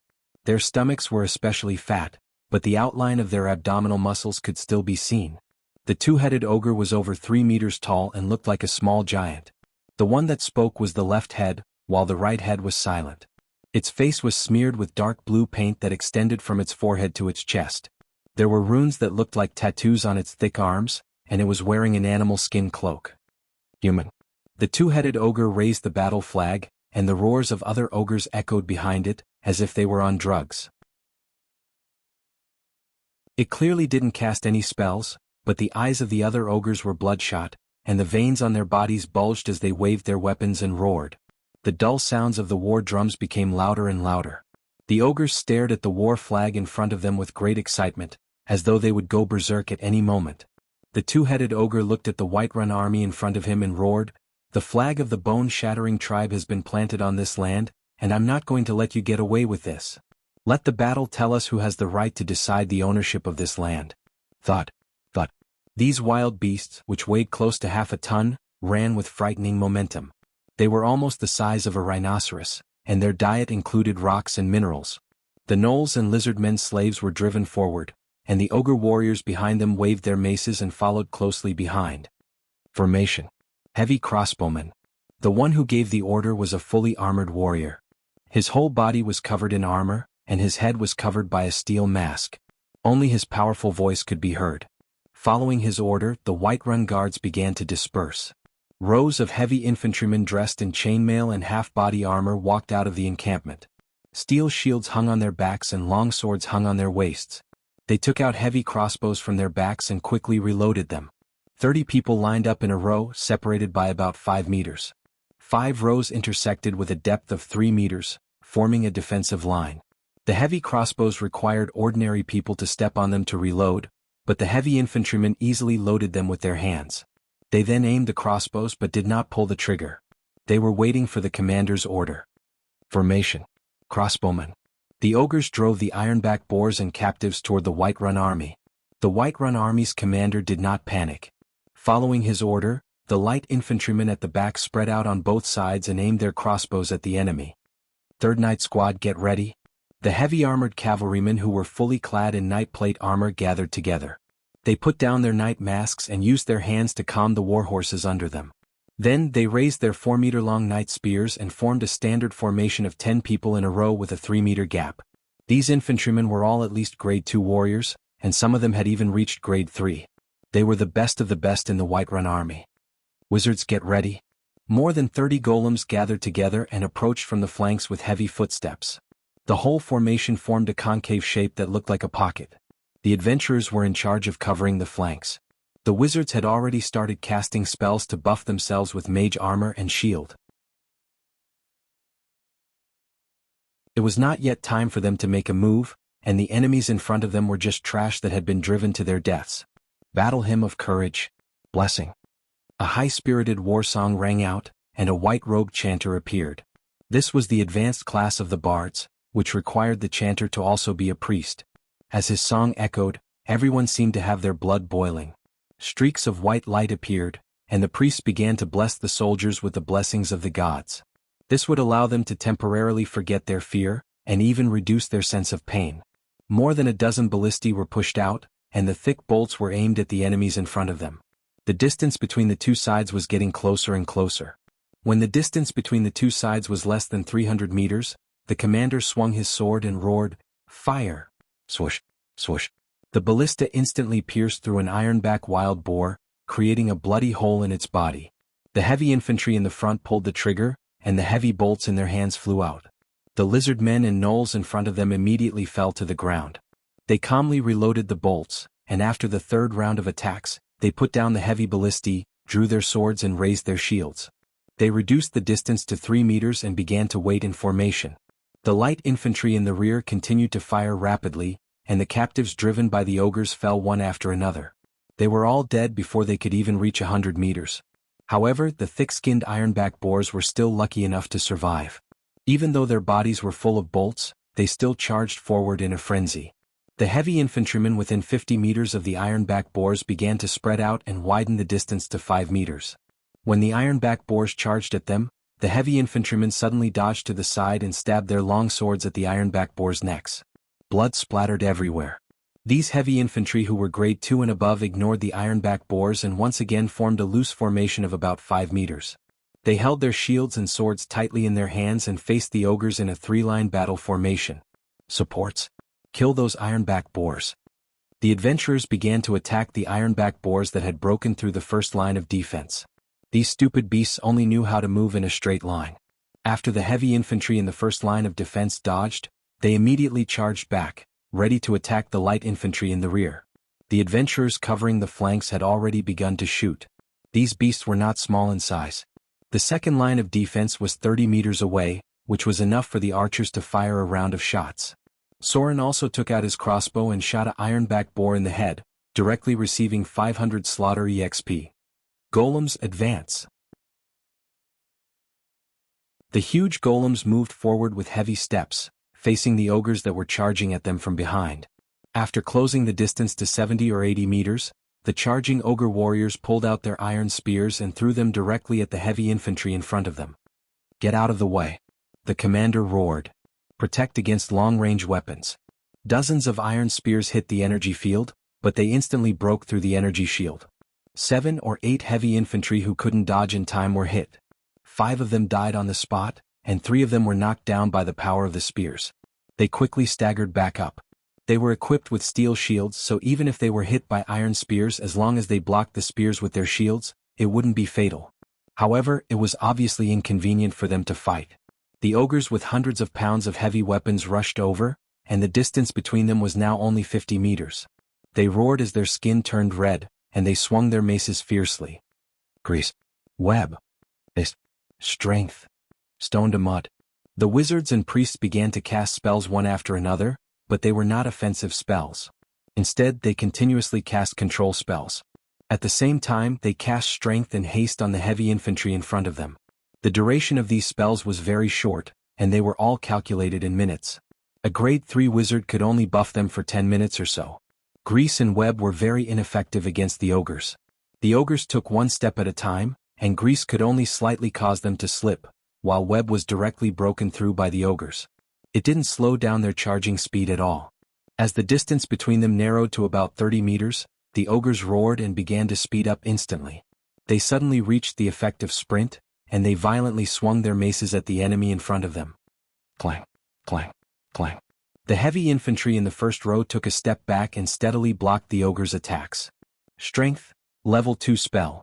Temporarily increases the target's strength by 4 points, up to a maximum of 25 points.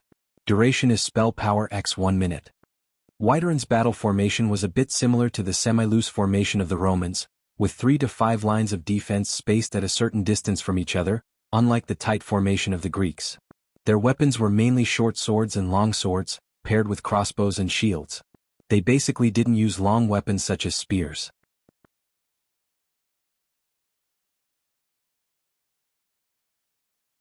Chapter 82. Ogres had a creature level of 5, and they were naturally grade 2 intelligent creatures. If they succeeded in evolving, their strength would be a combination of their creature level and their class level.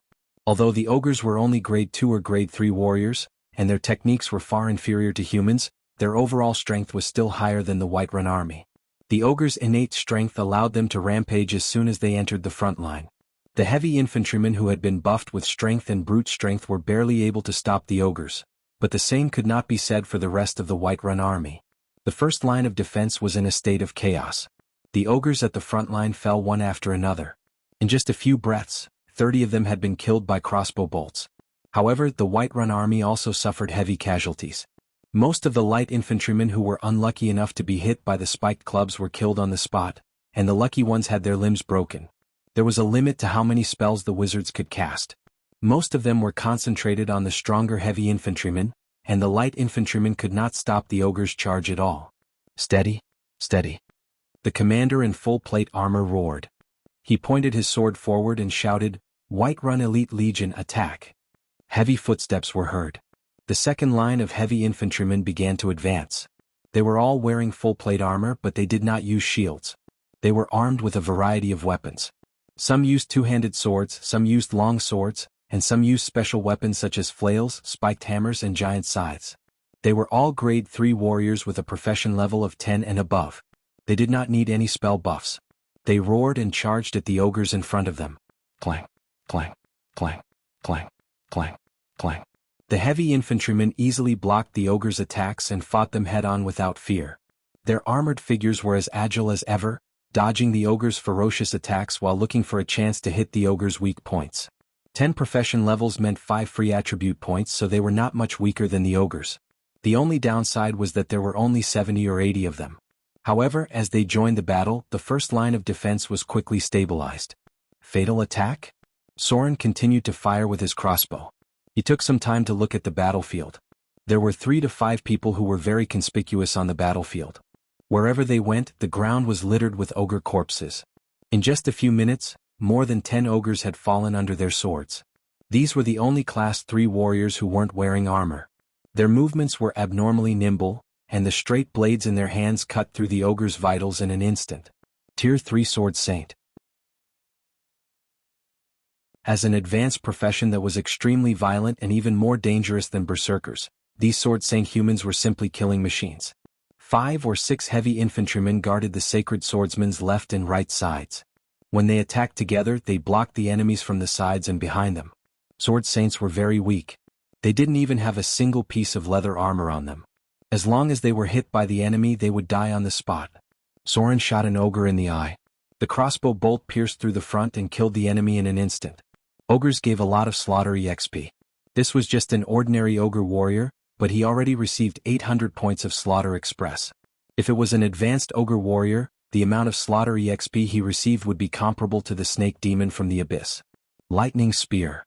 An ogre warlord in full armor seemed to have discovered these dangerous enemies. It roared and threw an iron spear in the direction of the sacred swordsman. The ogre warriors rushed up from behind. They roared and threw their iron spears at the enemy. The iron spears pierced through the air with a sharp whistle, killing 5 warriors on the spot. One of them couldn't dodge in time and had his leg pierced by the spear. Before the others could help, the ogre warlord pounced over with a sinister smile and swung his heavy mace down. Like a watermelon, the sacred swordsman's head instantly shattered. Powerful but also weak. A sacred swordsman who had almost completely given up on armor would easily become the focus of the enemy in a large-scale battle like this. They were simply too conspicuous.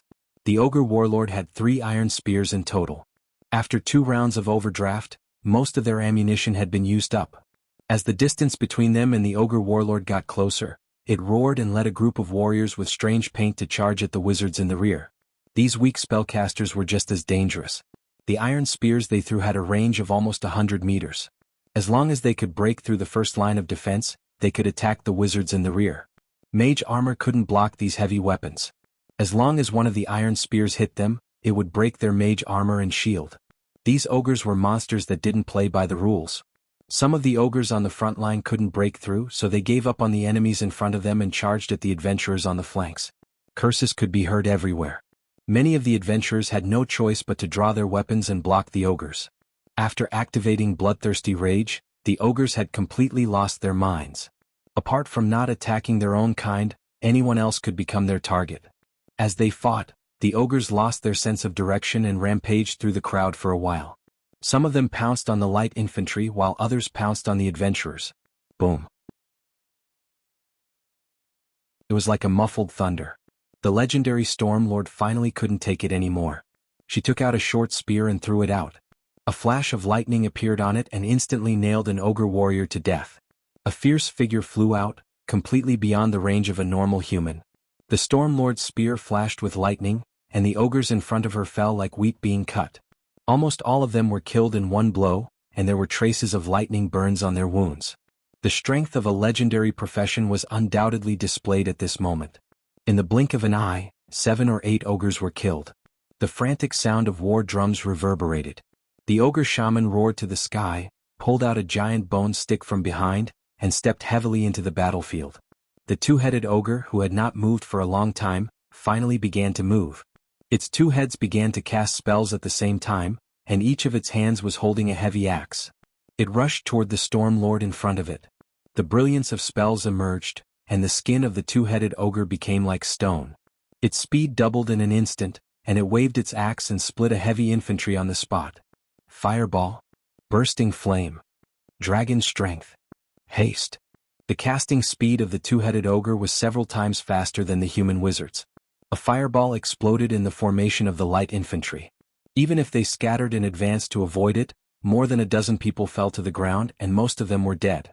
After blessing itself with dragon strength, the 2-headed ogre's strength broke through the sky. With a swing of its axe, even the steel shield was deformed. When the first round of spells was over, the other wizards barely managed to complete their spells and used counterspell to interrupt the greater haste. However, it was obvious that 2 or 3 wizards were pale, and traces of blood flowed from the corners of their mouths. This was a sign that their counterspell had failed, and they were severely injured. Their intelligence was not as good as the two-headed ogre wizard in front of them. The Whiterun army fell to the ground like wheat being harvested. It took less than 2 minutes for the two-headed ogre to join the battle, and hundreds of people were killed or injured. It doesn't have many spell slots left. Soren's pupils shrank slightly. He pulled out his curved sword and slashed at the back of an ogre. Wizards had limited spell slots. The two-headed ogre's casting speed was very fast, but its spell slots were also very fast. The continuous casting of spells just now had consumed at least half of its spell slots. Fly. The ogre warrior was very fast. It broke through the defense line in front of it and rushed toward the wizards at the back. With a series of spells, the wizard's figure flew into the air. The duration of the flight spell was very short. 1 point of spell power could only last for 1 minute. If one didn't have a special spellcasting ability while flying, the flexibility and spellcasting ability would plummet. This was because they needed to maintain fly at the same time. Cavalry charge. The opportunity on the battlefield was fleeting. The ogres threw their iron spears, and the wizards either cast defensive spells, flew into the air, or teleported away. They used all sorts of methods to avoid the spears. Only 1 or 2 unlucky wizards were hit by the spears at the same time. One of them, who had offended the goddess of luck, was pierced through the chest by an iron spear after teleporting 50 feet away. The range of low-grade spells was not more than 500 feet, and the wizards were only 200 or 300 meters away from the battlefield. Hold monster. Charm monster. Invisibility. Flame arrow, acid arrow, frost spear transformation. The wizards finally began to cast their spells. Based on their specializations, they used all sorts of methods to attack. Half of the ogres at the front fell to the ground with a whoosh. Their tenacious vitality allowed many ogres to resist the spells and charge forward. Their bodies had already been burnt black, but they could still furiously swing their spiked clubs. The heavy sound of the cavalry's hooves was heard. The Whiterun knights put down their spears and urged their horses to charge from the side. Accompanied by the dull sound of hooves, the heavy cavalry gradually scattered. When they rushed toward the enemy in front of them, they staggered about 2 meters away. The powerful force of the knight's spear pierced through the ogres. When the spear hit the enemy, it broke automatically, leaving half of the spear in the ogre's body. It was impossible to charge head-on because the horses would automatically dodge, and the knights would not be able to withstand the reaction force. In order to reduce the force of the recoil, most of the knights' spears were very brittle and would break at the same time. Otherwise, the recoil force would throw the knights off their horses. Asterisk clang. Asterisk they pulled out their long swords, turned their horses around and charged. The moment they passed by the ogres, they swung their swords horizontally.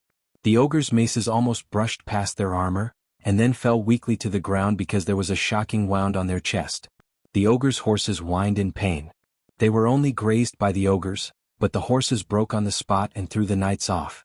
The knights on the horses turned over and jumped up, holding their shields and swords tightly, and blocked the second attack head-on. P.S. The spears used by infantry can only be used for stabbing in the hands of knights, and the recoil force of a head-on collision can throw them off. A real knight's spear is a one-time consumable. The front part is made of iron, and the middle part is made of brittle wood. The spear will break instantly after being hit, and at the same time reduce the recoil force. A dense formation charging head-on is even more misleading. Knights' attacks are dislocated, slashing and stabbing. Heavy cavalry rarely charge head-on, and they are more likely to charge from the side or from the rear because both the horses and the men are flesh and blood.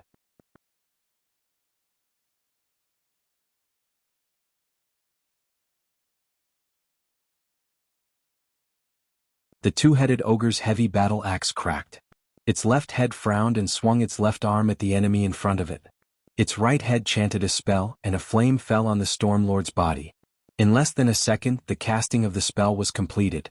The right head also controlled the body to swing the battle axe, directly slashing at the enemy's waist. Clang, clang. The Stormlord brandished her spear, creating a raging wind. However, every time she blocked, she would take a step back. The expression on her face became angrier and angrier. Her opponent's strength was clearly much higher than hers. After a series of attacks, her figure retreated more than 10 steps, and the hand holding the spear trembled slightly. However, the two-headed ogre in front of her wasn't having a good time either. Arcs of electricity were jumping around its body, and its weapon had been inflicted with lightning damage. A light of magic appeared. The ogre shaman waved the skull club and cast a spell on the two-headed ogre. At the same time he quickly chanted a spell. Arcs of electricity began to jump in the air, and a faint light appeared. Summon lightning. The ogre warriors were also hit by the electric arcs, but they only paused for a moment before continuing to attack. However, the other human warriors were hit by the electric arcs, and their bodies were obviously paralyzed for a moment. In an instant, 5 or 6 warriors fell to the ground. Their whole body was covered in metal armor, so their resistance to lightning was very poor. The scattered electric arcs didn't cause fatal damage, but the effect brought about by the Whiterun guards was not small. Elemental resistance. The wizards and priests began to cast spells, shooting out a large number of fire arrows and acid arrows. Large-scale attacks ignored the enemy, and wizards rarely memorized a large number of turret-type spells. 1/3 of the spells they memorized were used to save their lives, 1/3 were used to assist in control, and the last 1/3 were the real killing spells. A wizard who memorized all the killing spells would definitely die faster than anyone else on the battlefield. Their precious spell slots continued to be depleted. Grade 2 wizards had already used up most of their spells. A level 5 wizard could only memorize one Circle 3 spell. Although they were 2 or 3 levels higher, they still had very few Circle 3 spells. In a one-on-one battle, their spells were obviously very lethal. However, on the battlefield, 1 or 2 fireballs wouldn't be able to solve the problem. Even if a small number of ogres were killed, there would still be more nearby. These wizards had memorized a large number of protection and control spells. SLR. The Storm Lord took 15 steps back in a row. The anger in her eyes was getting stronger and stronger. Suddenly, she let out a roar, and the muscles all over her body expanded as if they were inflated with air. Accompanied by the sound of bones cracking, her body grew to about 2 meters tall. Because she was a female, the outline of her muscles didn't look that exaggerated, but it was still full of deadly power. A barbarian? No one would have thought that the female warrior in front of them was actually a barbarian who had evolved into a storm lord. With a low roar, she blocked the two-headed ogre's attack head-on. At the same time, she twisted her battle spear and slashed a bloody wound on the ogre's chest. The ogre's tough skin was buffed with stone skin, and its protective energy was shattered. The 150 points of stone skin was broken by the Storm Lord's attack. Streaks of lightning danced on her palms and body, and a dark cloud appeared in the sky. Rumble. The dull sound of thunder echoed across the earth, and many people stopped in their tracks. The Storm Lord's eyes were filled with bloodlust. The desire to kill made her extremely fanatical. The Storm Lord's lightning storm was originally a chaotic energy, and it further strengthened her berserk effect. Her mind was obviously affected. The people around her began to retreat. Even the Whiterun army retreated dozens of meters away. When a legendary Storm Lord went berserk, everyone could be affected. "I'm going to cut off your head." The Storm Lord walked forward with heavy steps. Lightning danced around her body, and her vigorous body was like the embodiment of a storm. She stared at the enemy in front of her and said in a deep voice, "Your head will be my trophy. I'll marinate it and hang it in my room." The two-headed ogre roared and quickly buffed himself with a spell. Then, a bloodthirsty light appeared in its eyes. Its muscles bulged and twisted veins appeared on its body. It roared, "The descendant of the dragon slayer is fearless. I'll kill you. Your flesh and blood can give me even more power." Bloodthirsty berserk. The two-headed ogre's momentum skyrocketed. At the same time, with the activation of the berserk ability, it temporarily lost the ability to cast spells. No class could cast spells while in the berserk state. Because the berserk power had interfered with their minds, their melee ability had increased exponentially, but they could no longer focus on casting any spells. The Storm Lord in front of them was a legendary class, but the two-headed ogre was also a legendary monster. In addition to its powerful spellcasting ability, it was also a terrifying berserk warrior. On the other side of the battlefield, the golems stepped with heavy steps to support the flanks, while the light infantry spread out to distract the enemies in front of them. The battle on the front was still ongoing, and the casualties of the adventurers were gradually increasing. Next to Soren, an unlucky rogue was smashed into a meat patty on the spot. He and Yar stood back to back and covered each other, relying on their agile movements to dodge the attacks of the ogre.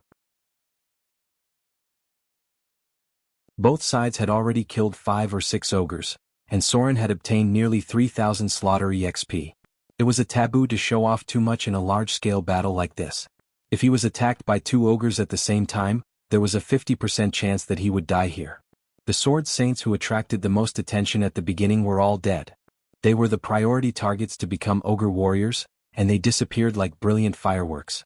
Their deaths showed the powerful combat strength of the sword saints, but also their fragile survival ability. The outcome of the battle was not important. At the very least, it was not important to Soren. The commander of the Whiterun army should be the one who cared about the outcome of the battle. Right now, he was just a mercenary who was responsible for completing his mission and killing as many enemies as possible while minimizing the danger. Some ogres nearby rushed into the formation of the light infantry and began slaughtering them. Occasionally, more honest adventurers would come to their rescue. However, Soren and Yars did not move.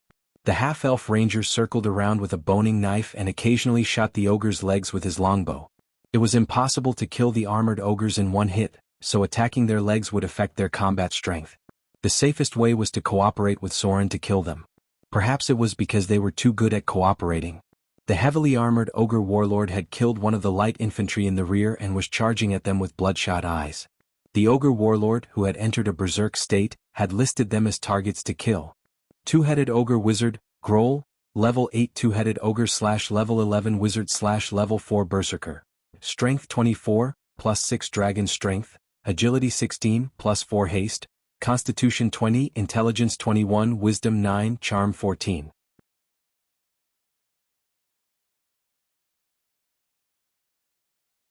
Chapter 84. Bang. The heavy bone crusher mace whistled through the air. Soren rolled to the side to avoid it, but at the same time he slashed at the back of the ogre warlord's leg with his curved sword. It felt as if he had slashed at a piece of tough leather. The ogre warlord's attack didn't stop at all, as if it hadn't been injured in the slightest. Its entire body was covered in heavy armor. Apart from its arms, legs, and the gaps in the armor, it was useless to hit any other part of its body. A whistling sound came from above, accompanied by a foul stench. The smell of an ogre was even worse than that of a gnoll. Soren didn't dare to stop for even a moment. After rolling to the side, he quickly retreated, putting 7 or 8 meters between himself and the ogre warlord. The half-elf ranger took advantage of this opportunity and quickly knocked an arrow on his bow. The arrow was aimed at the ogre warlord's head. The ogre warlord clenched its fist and held it in front of its eyes. The arrow hit its wrist guard and bounced off with a clang. Yas cursed under his breath. He pulled out another arrow and aimed, but the ogre warlord had already let out a furious roar and charged at him. Clang. A crisp sound of something breaking could be heard. Yas didn't have time to pull out his weapon to block the attack. He quickly shot an arrow and tried to dodge, but it was already too late. He could only raise his longbow to block the attack. The bow broke in an instant, and the bone crusher mace landed on his chest. His ribs caved in and blood spurted out. In the blink of an eye, his chest was covered in blood. The arrow hit the ogre warlord's neck, but it didn't hit its throat. It went through the side of its body. Die. Soren growled, took a deep breath and jumped up. The moment the ogre warlord hit the half-elf ranger, he swung his sword at the ogre warlord's neck. The tough skin was cut open by the curved sword, but when it hit the bone it was stuck in the ground. The ogre warlord roared angrily and threw a punch at Soren. The ogre warlord was wearing a spiked wrist guard, and the heavy force sent Soren flying. Crack. Soren's right arm had been fractured. The spikes on his bracers had pierced through his shoulder, causing his right arm to bleed profusely. Soren's right arm was in pain and numbness. Perhaps it was because his tendons were injured, but he couldn't use any strength in his arm. He rolled back in a rather embarrassing manner, and when he stood up, he retreated into the distance. It was impossible for him to kill an ogre warlord with just one arm. The bones in his arm were most likely broken, and it would be very difficult for him to even fight. The ogre warlord roared as it pulled out its scimitar, but blood spurted out crazily. Its speed slowed down by half a beat and a large amount of blood gushed out. Half of its body was covered in blood. It hit the artery. Soren's face lit up. He grabbed a short sword from the battlefield and threw it over. The enraged ogre warlord rushed over once more. As it moved, blood gushed out even faster. It was only a distance of 30 to 50 steps, but its speed was getting slower and slower. Blood splattered behind it. When it roared and wanted to swing its weapon, its huge body suddenly stiffened, and then it fell to the ground in a dispirited manner. It didn't die immediately due to the severe blood loss, but its grip on its weapon loosened. Soren staggered over. After confirming that the ogre warlord's breath was getting weaker, he pulled out his dagger and stabbed it into its eye socket. A row of data appeared, successfully hit a vital point. 21 piercing damage dealt to target. Target killed. Successfully killed ogre warlord. Extracting soul energy from target. Received 2400 slaughter EXP. It was a grade 3 ogre warlord that was close to grade 4. The slaughter EXP it gave was even higher than the snake demon from the abyss. Soren gasped for breath and looked around vigilantly. He then quickly took out a bandage and wrapped up his crippled right arm. If he continued to lose blood, even with his regenerative abilities, he would become extremely weak from the blood loss. He might even lose his life. He rested for a few dozen seconds before approaching the half-elf. Yas was already dead. His chest was completely caved in. Less than 10 seconds after he was hit, he was already dead. May your soul rest in peace. There was a hint of sadness in Sauron's expression. Although they were not very familiar with each other, they had fought side by side. He reached out and closed the half-elf's eyes. He then took out his multidimensional bag and put some useful items on himself. The battle wasn't over yet, but he had already lost the ability to fight. He looked at the battlefield, wiped the blood off his face and quickly retreated. He didn't stop until he was more than 100 meters away. Soren took out a bottle of healing potion and poured it into his mouth. He then gritted his teeth and forced the broken bone back. With a groan, the broken bone reconnected to its original position, but he still couldn't exert any strength. Level up, wizard.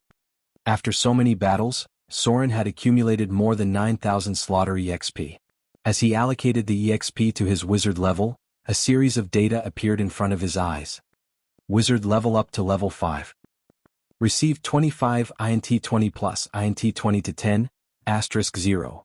5 skill points, HP increased by 9, profession HP 4 plus, con 20 to 10, asterisk 0. 5. Learned profession skill, counterspell. Received 1 talent point. The increase in his HP had significantly reduced his injuries. He could finally move his right arm a little. He stood up and looked in front of him. The ogres had already broken through the Wyvern's defensive line. Under their brute force, the battlefield had turned into a small skirmish. Fortunately, the long-term training was still effective. Although the formation of the army was disrupted, they still maintained a small circular formation of 5 to 10 people. The injuries of the ogres had accumulated to a certain extent, and even their strong vitality could not prevent their fates from gradually collapsing. On the other side of the battlefield, the wizard's concentrated firepower had already killed the ogre warriors. The acid arrows and flame arrows had a strong penetrating effect.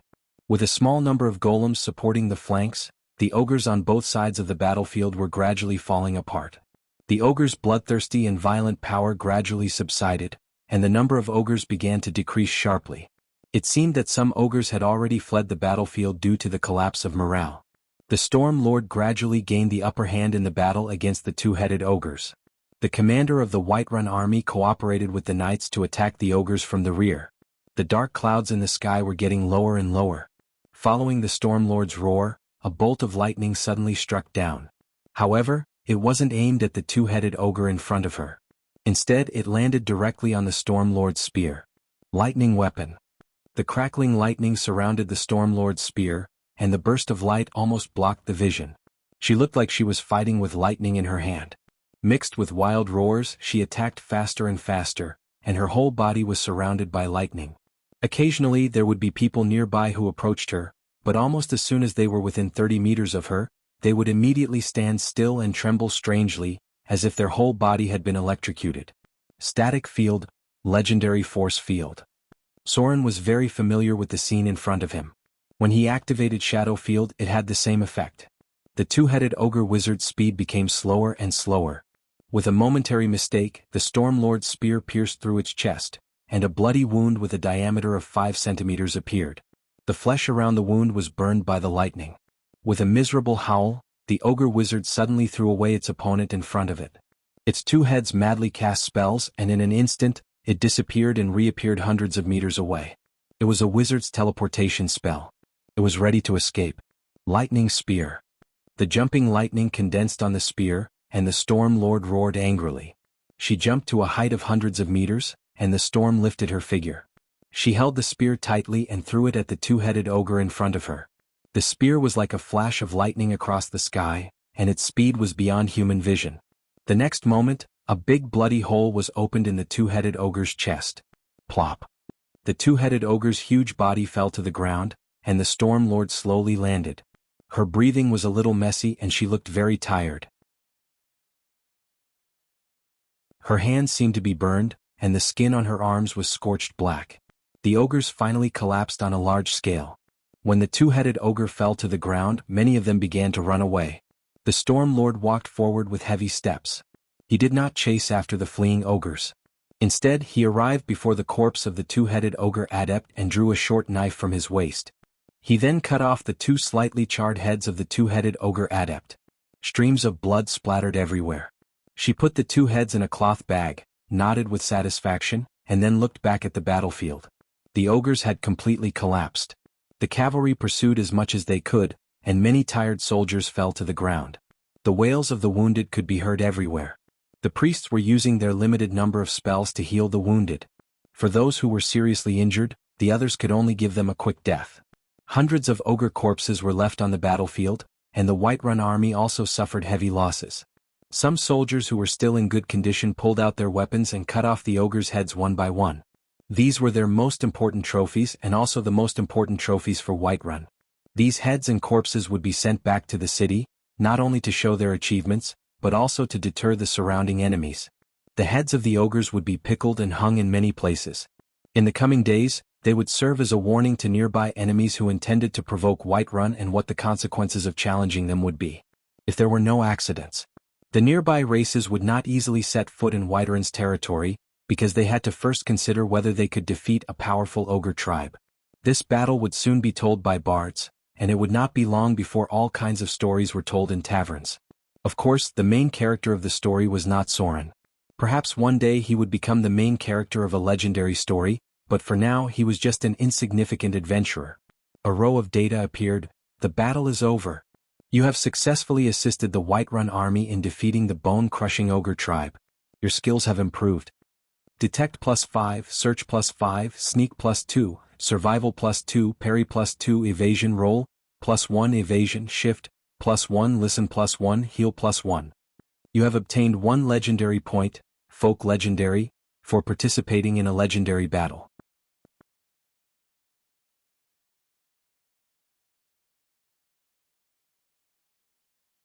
Chapter 85.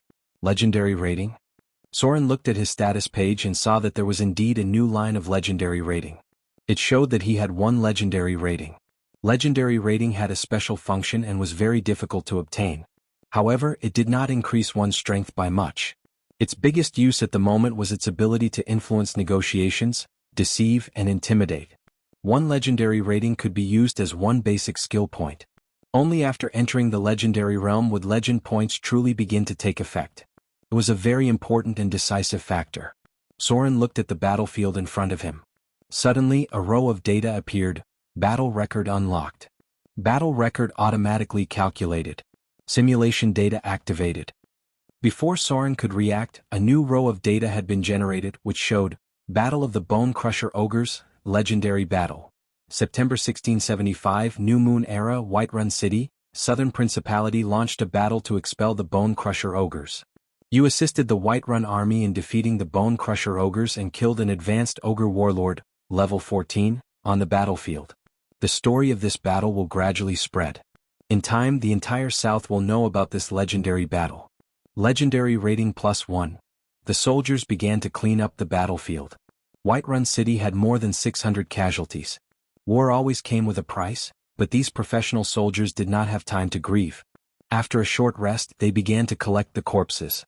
The corpses of their comrades had to be brought back in one piece. Those who were missing an arm or a leg had to be recovered as much as possible.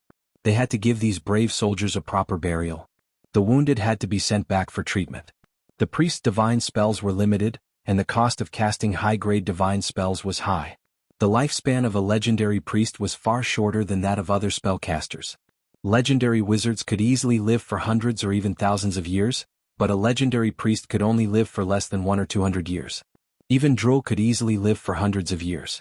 Both of them used divine spells, so there had to be a reason for the difference in lifespan. It was just that not many people pointed out the reason. After all, for a true priest, returning to the embrace of the god they believed in was also a path that they had to go through. The casualties of the adventurers were also not small. Most of the people who came were slightly injured. Those who had teammates would help them collect their corpses. Those who did not have teammates would be cremated on the spot and buried nearby. Cremation was the responsibility of adventurers. It didn't mean that they couldn't be buried. In fact, the people of this era also attached great importance to burials. However, there were too many scavengers in the wilderness. If they were buried in the wilderness today, they could be dug up and eaten clean the next day.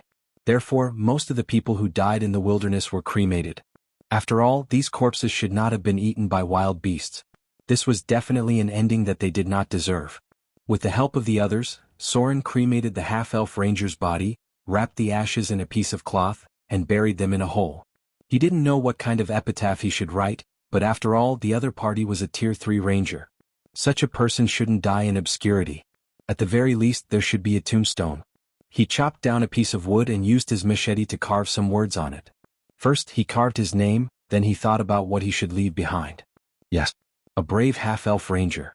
Defender of the Battle of Grey Hill. Slayer of the ogres.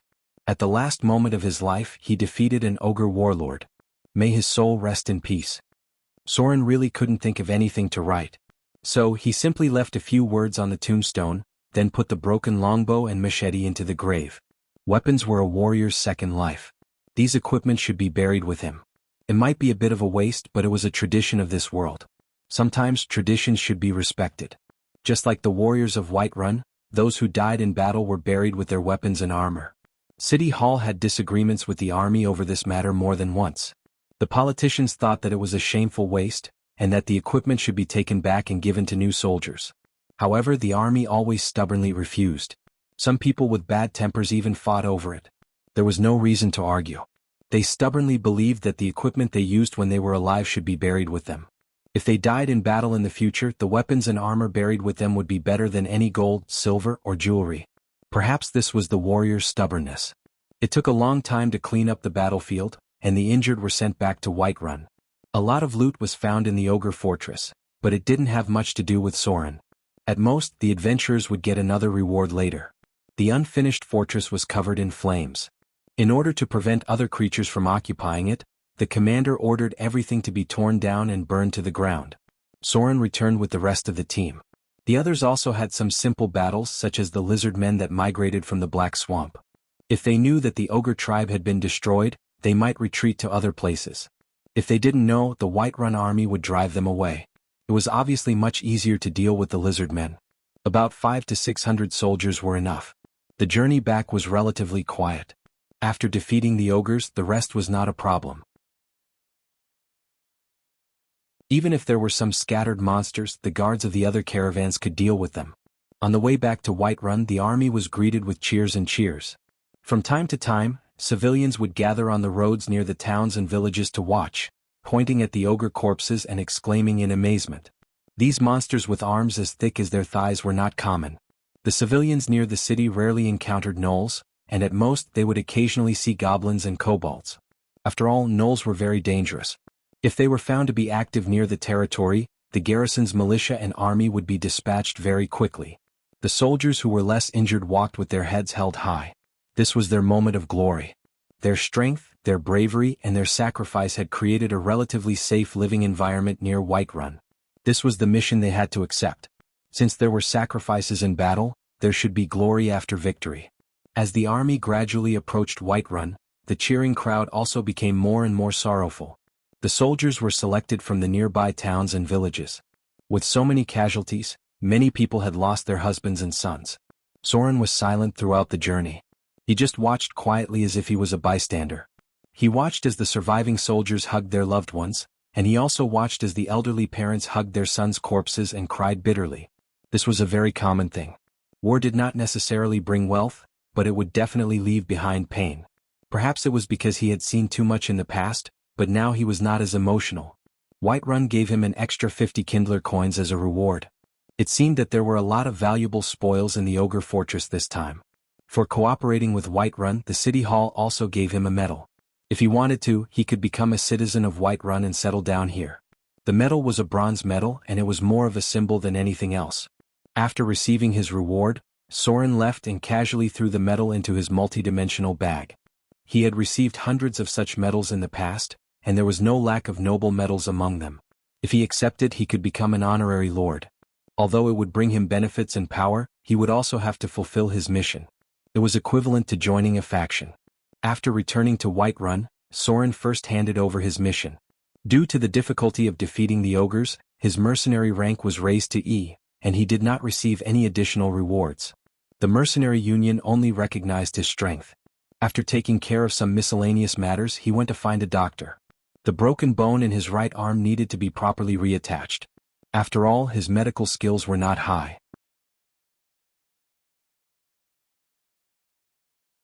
After the bone was properly reattached, Soren went to the temple district and spent 30 Kindler coins to ask a priest to cast medium heal on him. Naturally, reattached bones could leave behind hidden injuries, so it was best to heal them with a divine spell. This way it would not affect his future battles. When he saw Vivian the next morning, a smile finally appeared on Soren's face. He picked up the little girl and spun her around in the air. As Vivian giggled, he kissed her pink cheeks. He did not know if it was an illusion or not. The little girl was slightly chubbier than before and she no longer looked skinny and small. Her rosy cheeks had a hint of baby fat, which made her look very cute. The mistress of the caravan looked at him deeply. The news of Whiterun sending out an army had spread for many days, and many people were very concerned about the outcome of the battle. The Soren in front of her was clearly different from when she first met him. His aura seemed sharper and more stable and he seemed to be much stronger than before. If he used to look like a violent gang member, he now looked like a warrior who had been on the battlefield and had experienced bloodshed. The more people he killed, the stronger his aura became.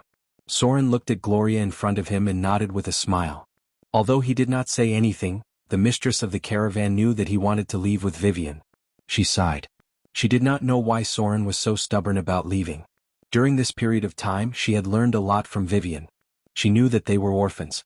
She really couldn't understand why a human with a little bit of half-elf blood would insist on going to the territory of those arrogant elves. After all, the elves were very xenophobic and didn't like real half-elves. In the end, she decided to try again. However, it was not Soren in front of her. Instead, she looked at Vivian.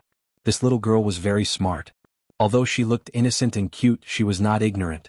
It was just that the chaos in the slums did not affect her pure heart.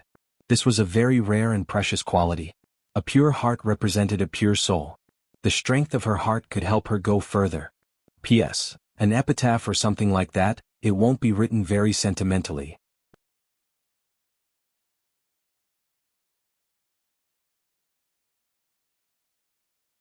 Chapter 87. Whoosh whoosh whoosh. Natalia ran as fast as she could, and the scenery around her flashed by quickly. When a rock appeared in front of her, she jumped onto it and sat down in a sorry state.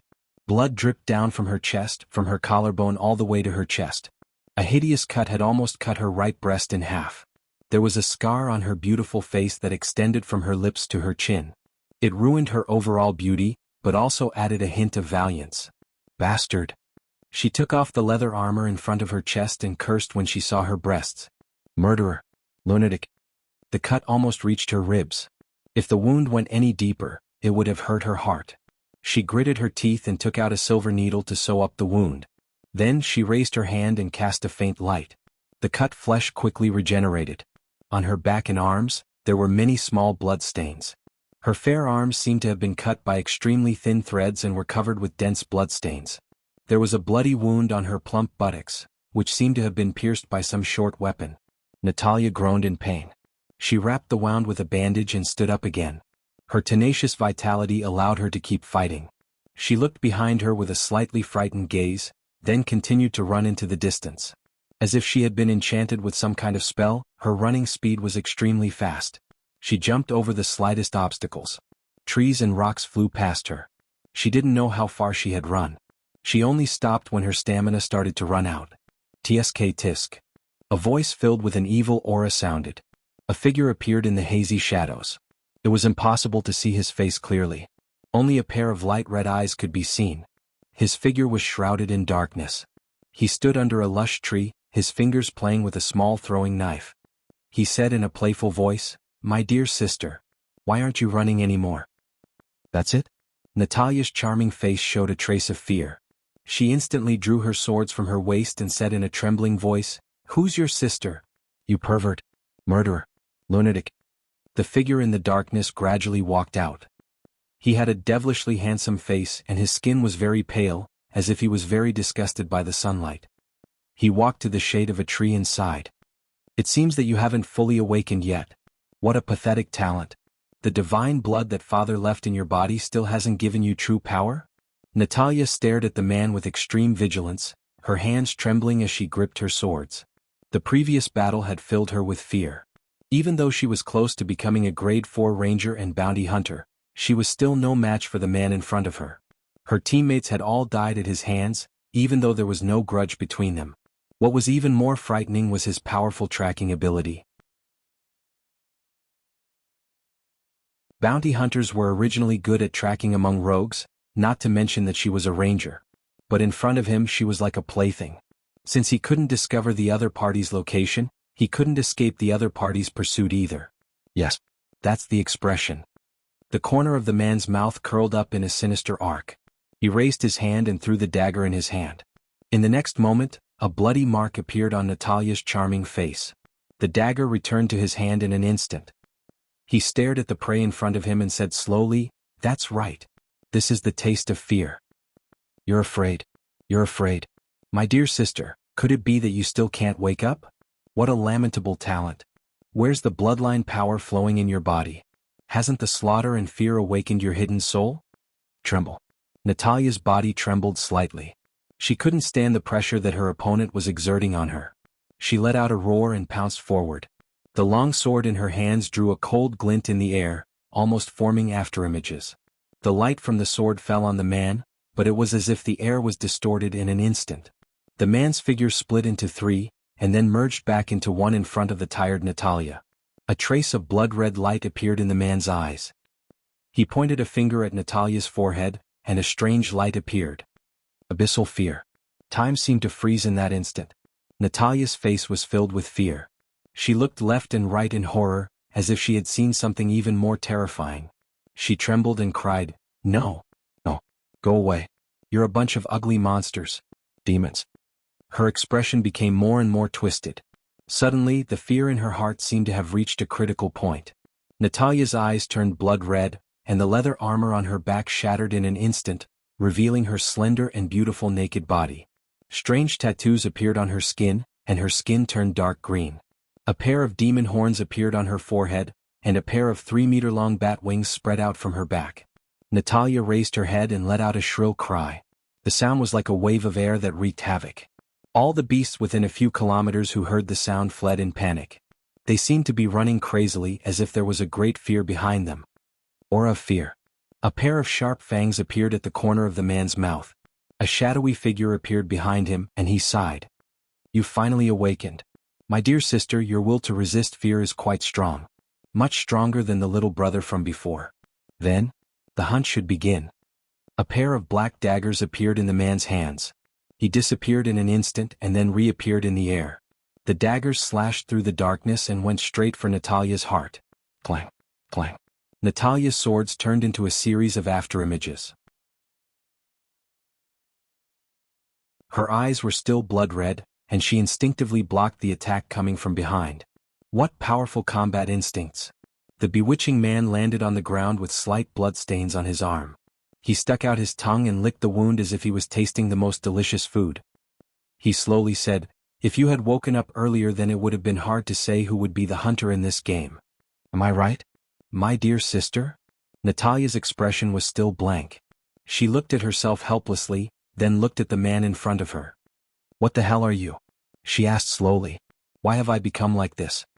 The man's figure disappeared into thin air, but his deep voice still came from all directions. He said playfully, "It doesn't matter who I am. What's important is that you give me the divinity in your body." A figure appeared in front of her, and the dagger turned into an afterimage and went straight for her heart. Natalia crossed her swords to parry the attack. Then, with a whirlwind dance, another dark figure appeared. The dagger glowed with a vicious light. The moment the dagger hit Natalia, her body stiffened and she fell from the sky. The man twisted the dagger in his hand and crushed her heart. Then he swung the dagger horizontally and cut off a beautiful head in an instant. Streaks of strange light appeared as if they were distorted phantoms. Thud. The man's figure gently landed on the ground. He breathed as if he was intoxicated. Waves of invisible energy dissipated from Natalia's body and gradually merged into his body. When all the light disappeared, he looked coldly at the body on the ground and crushed Natalia's head with his foot. A dark flame appeared, and the headless body on the ground was burned to ashes. He looked coldly at the ground and whispered, "So, who's the next target?" "The high priest." "Why don't you know where my father's favorite daughter, my dearest sister, the little witch of fear, Lillian is?" His figure gradually disappeared into the shadows and soon he disappeared without a trace. Whiterun City. A row of candles was lit in the spacious room, and there were many small trinkets on the exquisite mahogany furniture. Vivian was wearing pure white pajamas, and she was flipping through a thick book in her hand. She flipped through the pages very quickly, and after reading about a third of the book, she put it down in boredom and muttered to herself, "The customs of the North are really strange." Big Brother said that he would go to the Frost Kingdom in the future. The nobles there seem to be very xenophobic, right? The book said that it's very cold there, and there are frost giants living in many places. I wonder what they look like. The mammoths they raise must be very big. I wonder if I can reach its knees. It must be very cool to ride such a big guy. The little girl put down the book and thought for a while. Then she pulled the soft velvet quilt over her body and curled up her petite body. She sniffed her little nose and murmured, "Although it's very soft and warm, it doesn't smell like Big Brother at all. It's more comfortable to sleep next to Big Brother. Why hasn't Sister Gloria come to tell me a story today? Her story is so slow. When will the princess be taken away by the dragon? Why don't I look forward to the night defeating the dragon at all? Why do I want to see the dragon take the princess away? Big Brother should be planning to leave, right? Sister Gloria is actually very nice. I'll definitely miss her after I leave. What do elves look like? Are their ears all pointy? The book says that you can't touch an elf's ears. It's a very special place, but it should be fine if I touch it, right? I'm so cute. If I find a good-tempered elf sister to touch my ears, she won't hit me, right? Eeh. Creak. The door was gently pushed open. Gloria was wearing a light blue nightgown, like a beautiful elf in the night. She did not wear a veil in front of Vivian. Her delicate face was beautiful. She walked lightly to the corner of the bed and sat down. She leaned over and picked up the book that Vivian had thrown aside. She carefully folded a corner of the chapter that she was reading, and then gently placed it on the bookshelf beside the bed. She straightened the books that the little girl had messed up one by one.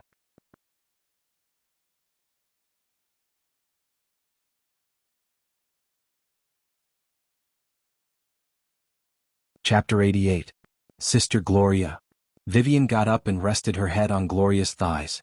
She blinked and asked, "Are we going to continue the story today?" Gloria patted the little girl's head and covered Vivian's arm with the blanket. She whispered, "Don't catch a cold. This year's autumn is much colder than before. Winter is coming soon." As a high-grade witch, Gloria was immune to both heat and cold. Her magic was constant, and she could adapt to almost any environment. However, Vivian was still a little girl and she had just started learning magic. It would be easy for her to catch a cold. Gloria closed her legs and put the little girl in a more comfortable position. She then stroked Vivian's hair and whispered, "Take a break today. I have something to tell you." The little girl nodded obediently and asked, "Is it about my brother's plan to leave?" "Very smart." Gloria nodded slightly and looked into Vivian's eyes. She then said seriously, "You're much smarter and more mature than other children. I'm sure you know that you'll encounter a lot of dangers along the way. Do you really plan to go to Autumnfall with Soren?" The little girl didn't even think about it. She put on a serious expression and said, "Of course. I'll go wherever my brother goes. Besides, I have my brother to protect me. A little danger is nothing."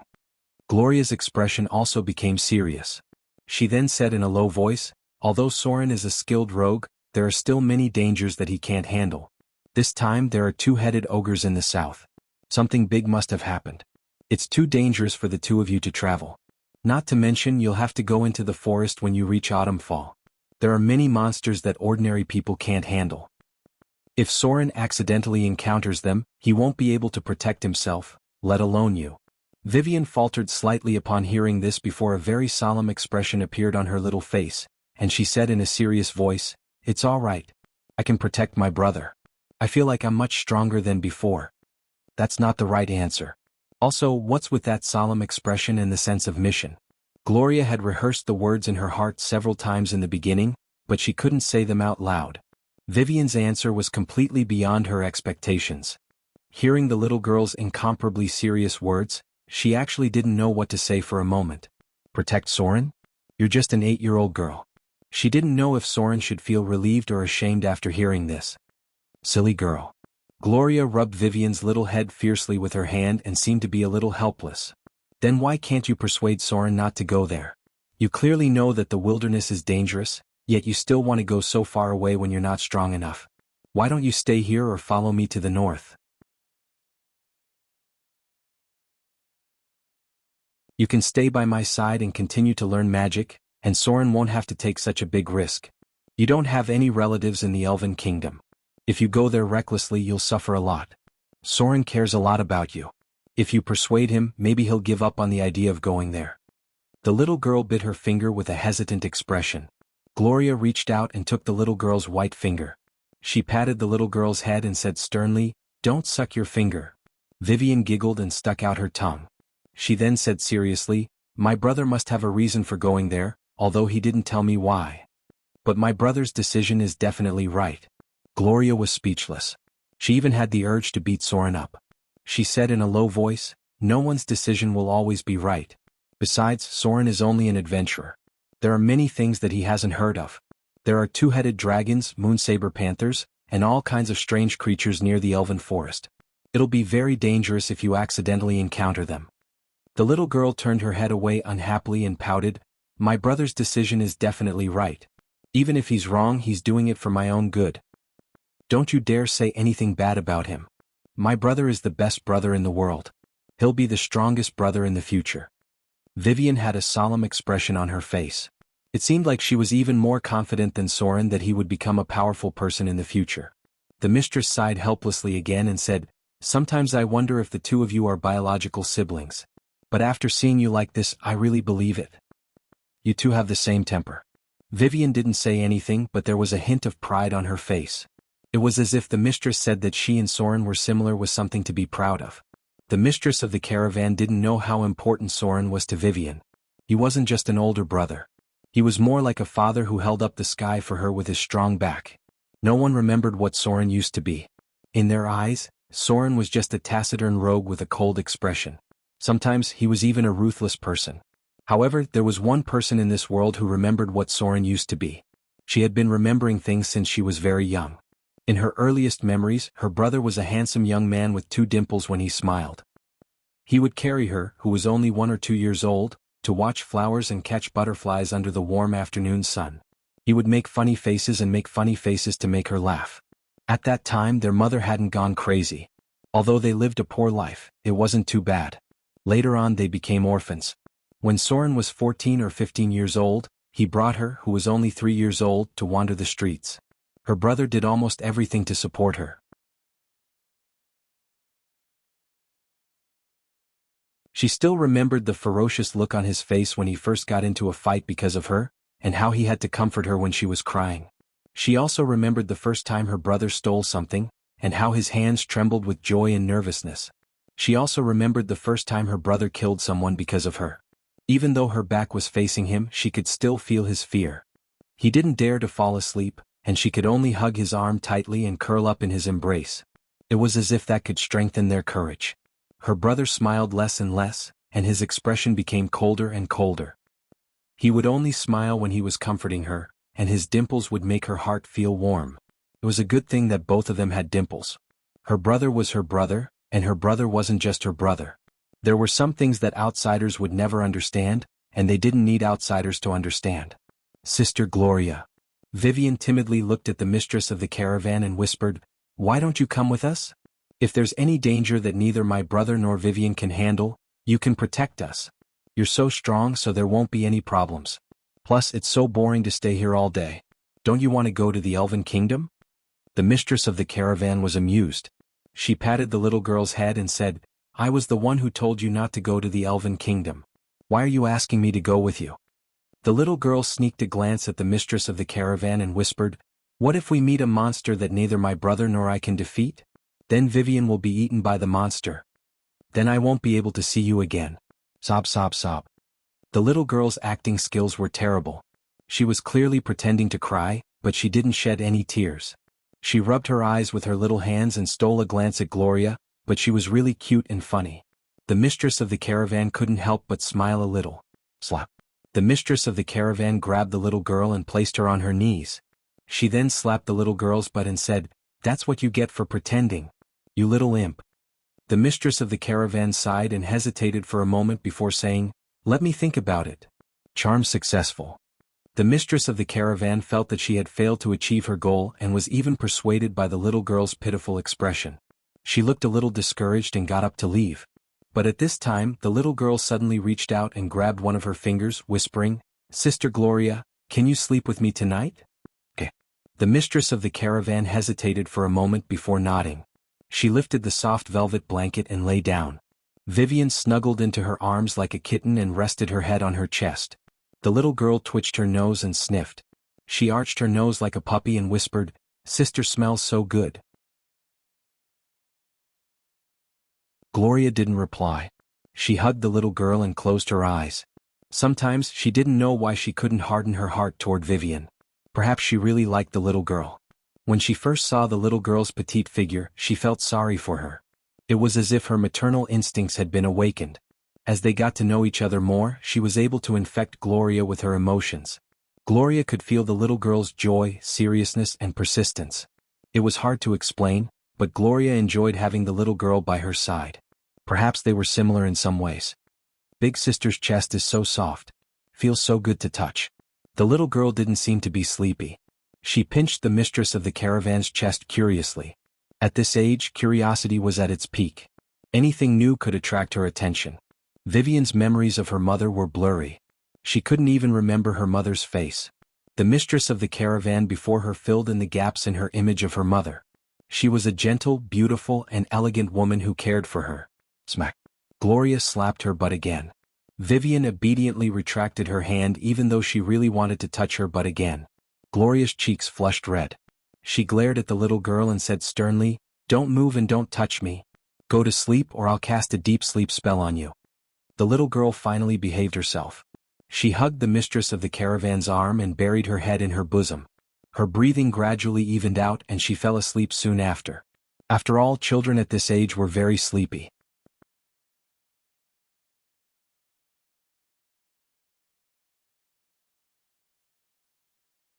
Chapter 89. Soren almost stayed up all night. During this time he was desperately trying to analyze invisibility, trying to build its spell model into his brain. Invisibility was the most difficult level 2 spell, but it was also the most useful level 2 spell. Not only could it make the caster invisible, but it could also be used on others, making them invisible. After invisibility, the target would be completely invisible to the naked eye, but the sound and traces left behind would be there, which could be relied on to determine the approximate location of the target. Invisibility, level 2 spell. After using invisibility, the target will disappear from sight, unless it is a creature with the ability to see through invisibility, or a spell that detects invisibility. Launching an attack after invisibility will cause the spell to fail. Invisibility can only confuse people's sight, it can't erase the sound made, nor can it eliminate the traces of movement. Under the effect of invisibility, picking up an item will also make it invisible, and putting it down will make it appear. Each point of spell power lasts for 10 minutes, which can be constant. Soren was now a level 5 wizard. He had 5 points of spell power brought by his profession level and 5 points of spell power brought by his intelligence. If he cast invisibility, it could last for 100 minutes, which was about an hour and a half. This was definitely a long time. If used well, it could have a great effect, and in case of danger he could easily escape. Moreover, this time he took Vivian to Autumnfall and there might be monsters on the way. If there were too many monsters to deal with, he could also cast invisibility on Vivian and let her hide to avoid danger. There were no monsters in the wilderness that could see through invisibility, which was equivalent to adding a very safe insurance. Invisibility potions and invisibility scrolls were one of the most common tools used by rogues. In the case of sneaking, stealing, and backstabbing, whether it was to steal wealth or assassinate targets, it could play a great role. Especially in the case of stealing, it was even more successful. Soren had successfully made a fortune because he got a bottle of invisibility potion. He got out of the slums and directly entered the ranks of well-off adventurers. The invisibility potion lasted for an hour and cost around 200 Kindler coins. This kind of potion was relatively rare. If rogues got their hands on it, they would usually use it on important targets. Otherwise, they would sneak into the noble district in the middle of the night to steal. If they were lucky, they could steal thousands of Kindler coins in an hour. However, they had to be careful to avoid those who were obviously not to be trifled with. There were many alarms in the houses of the greater nobles. Most of them were used to steal the wealth of the lesser nobles. Occasionally, they could also steal precious treasures and artworks. At that time, the most famous person was a guy who stole 50,000 Kindler antiques. As a result, he was wanted by the entire South for a long time. Soren didn't mind stealing. If it was necessary, he would definitely go back to his old profession without any psychological barriers. Invisibility was the most useful spell. After so many days of research and analysis, he had completed about 60% of the spell's progress. The main reason was that he had increased his literacy to 115 points. Coupled with his experience and intelligence bonus, the speed at which he learned spells was obviously much faster than before. If there were no accidents, he could complete the analysis of invisibility in 2 days at most. At that time, he could memorize 2 invisibility spells. With more than 3 hours of invisibility every day, it was enough for him to do a lot of things. Low-grade wizards had very few spell slots. Because of the limitations of the magic net, most wizards had about the same number of spell slots. Intelligence could only affect the strength of spells, the highest level of spells used, and the speed and number of spells memorized. It was not until the collapse of the magic net that the talented wizards were completely liberated. They could greatly increase the power and number of spells. In the current situation, half of the power of all spells would be absorbed by the magic net and then turned into the power of the goddess of magic. Most of this power was used to maintain the operation of the magic net, and a small part was used to strengthen her divine power. Soren now had a total of 6 level 0 spell slots, 4 level 1 spell slots, Wizard Ring +1, 2 level 2 spell slots and 1 level 3 spell slot. This meant that he could cast a total of 13 spells after memorizing them. Level 0 spells were equivalent to a wizard's level +1, and a level 10 wizard would have 11 level 0 spell slots. The other spell slots were more troublesome to calculate. He wasn't sure how the goddess of magic set up the magic net system, so Soren could only roughly calculate his highest number of spell slots. Many of the spells used by wizards needed to be stacked with equipment. Many high-grade rare items could add additional spells. As long as the magic net existed, the goddess of magic had the final say in casting spells. If she expanded the authority of the magic net, wizards would be able to cast more spells. If she tightened the authority of the magic net, wizards would be able to cast fewer spells. Therefore, after the time of troubles began, the goddess of magic received a lot of attacks. There was no lack of legendary wizards who took the initiative to attack her. Their goal was to destroy the magic net system and remove the restrictions on their abilities. However, the price they paid was heavy. Many wizards lost their ability to cast spells. Phew.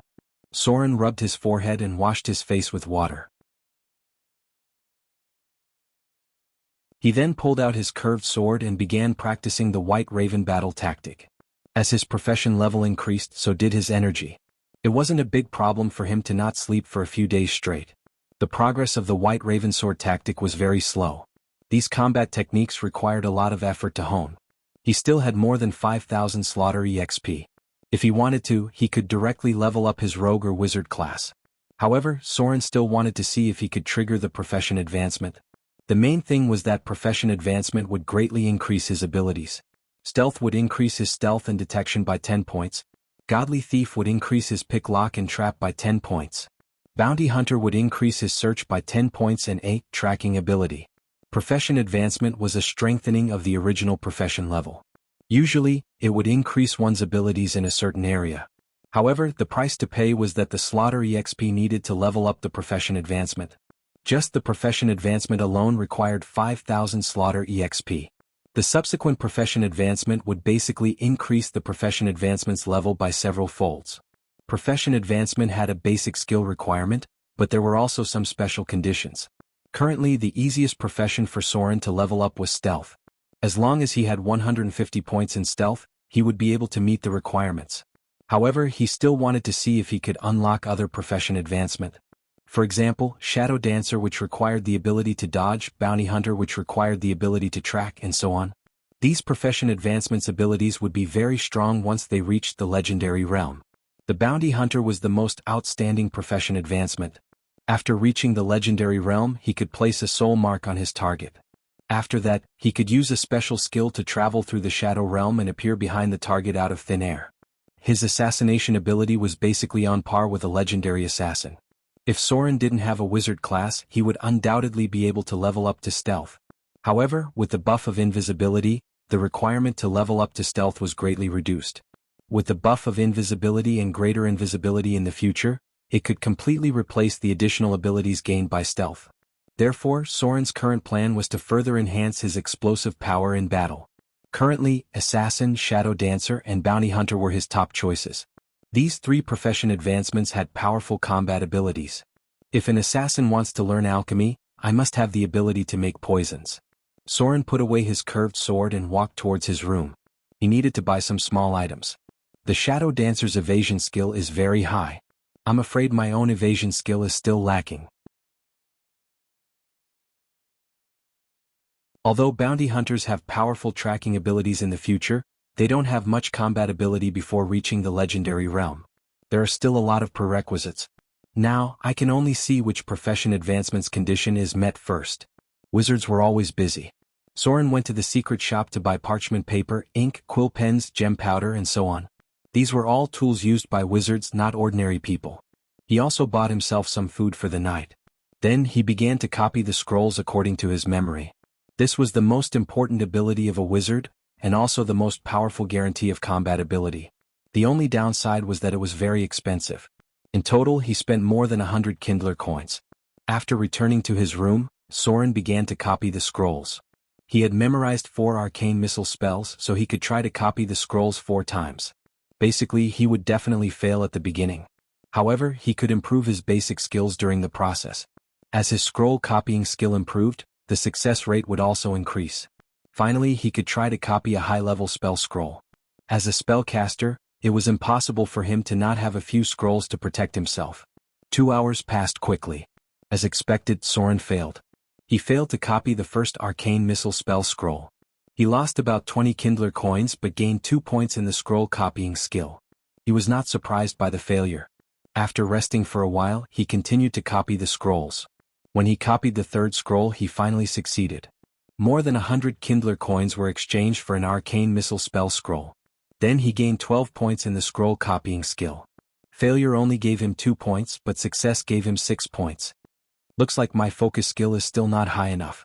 Soren put away the spell scroll that he succeeded in, and at the same time, he packed up his things and prepared to go see Vivian. Copying a level 1 spell could be upgraded to 50 points in the scroll copying skill. After that, he would have to copy higher level spells. Copying a level 9 spell scroll required more than 400 points in the scroll copying skill. He sighed, looked at the scrapped materials and murmured, "Spellcasters are really expensive. I haven't even started to study alchemy yet. Looks like I'll have to do something after learning invisibility." As a rogue, stealing was a normal thing to do. Looking at the wealth he had left, Soren decided to go to the noble district and do something he used to do before he left.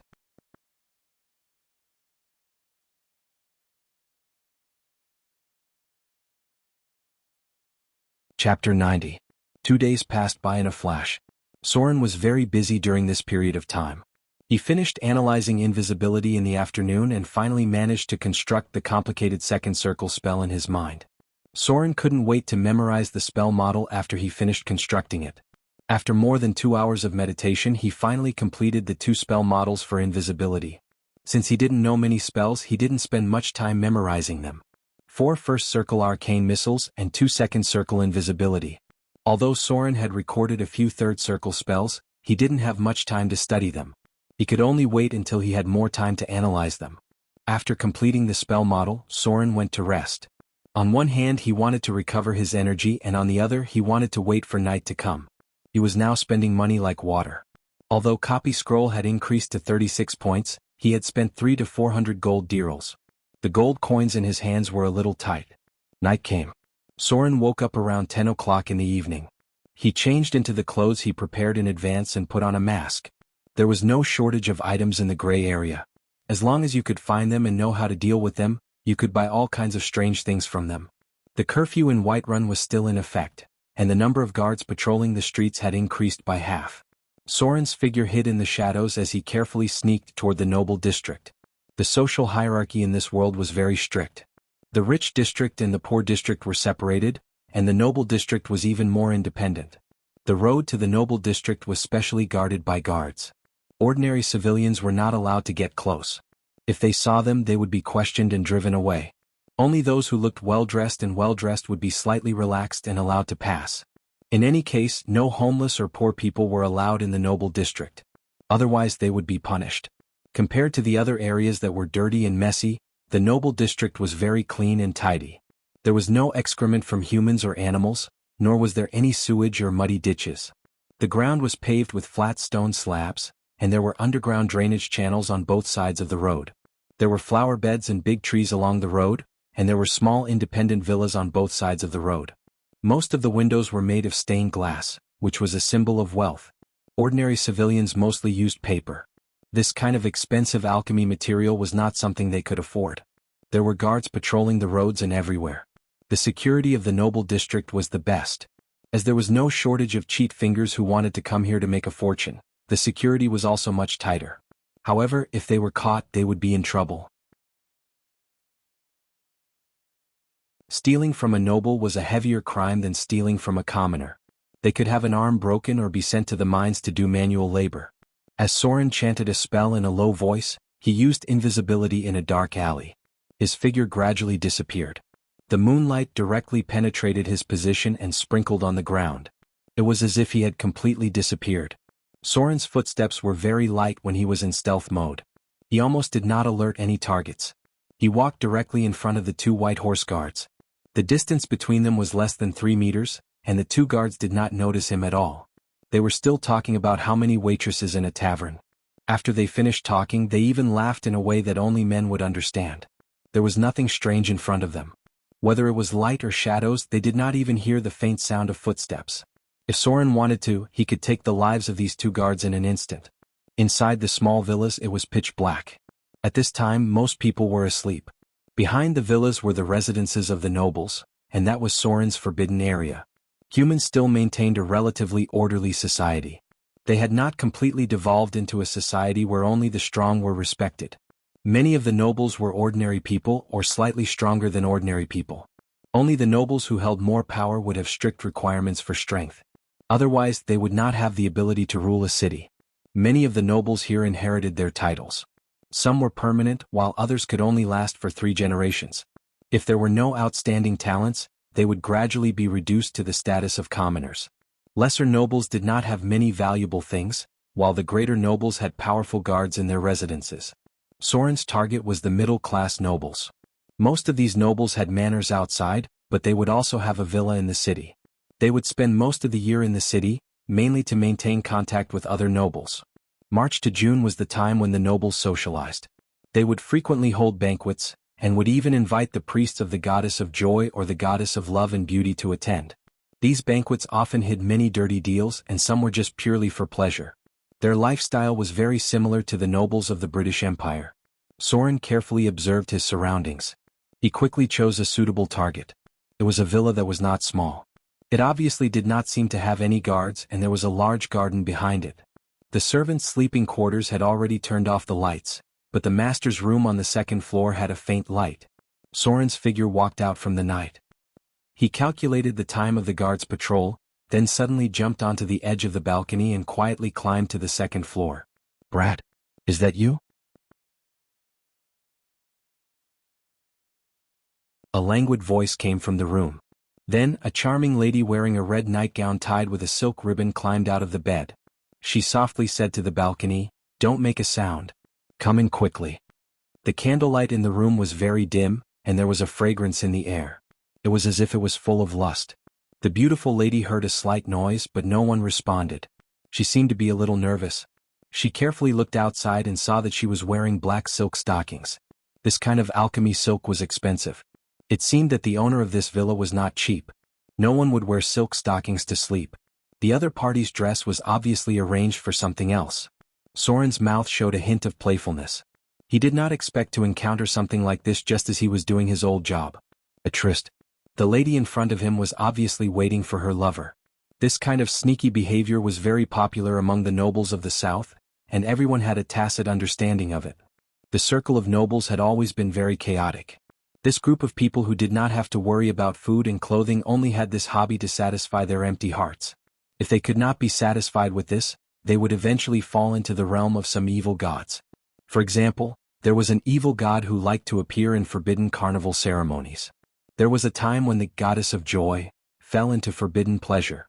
If it was not for some kind gods who pulled her back, she would have deviated into the realm of chaotic good.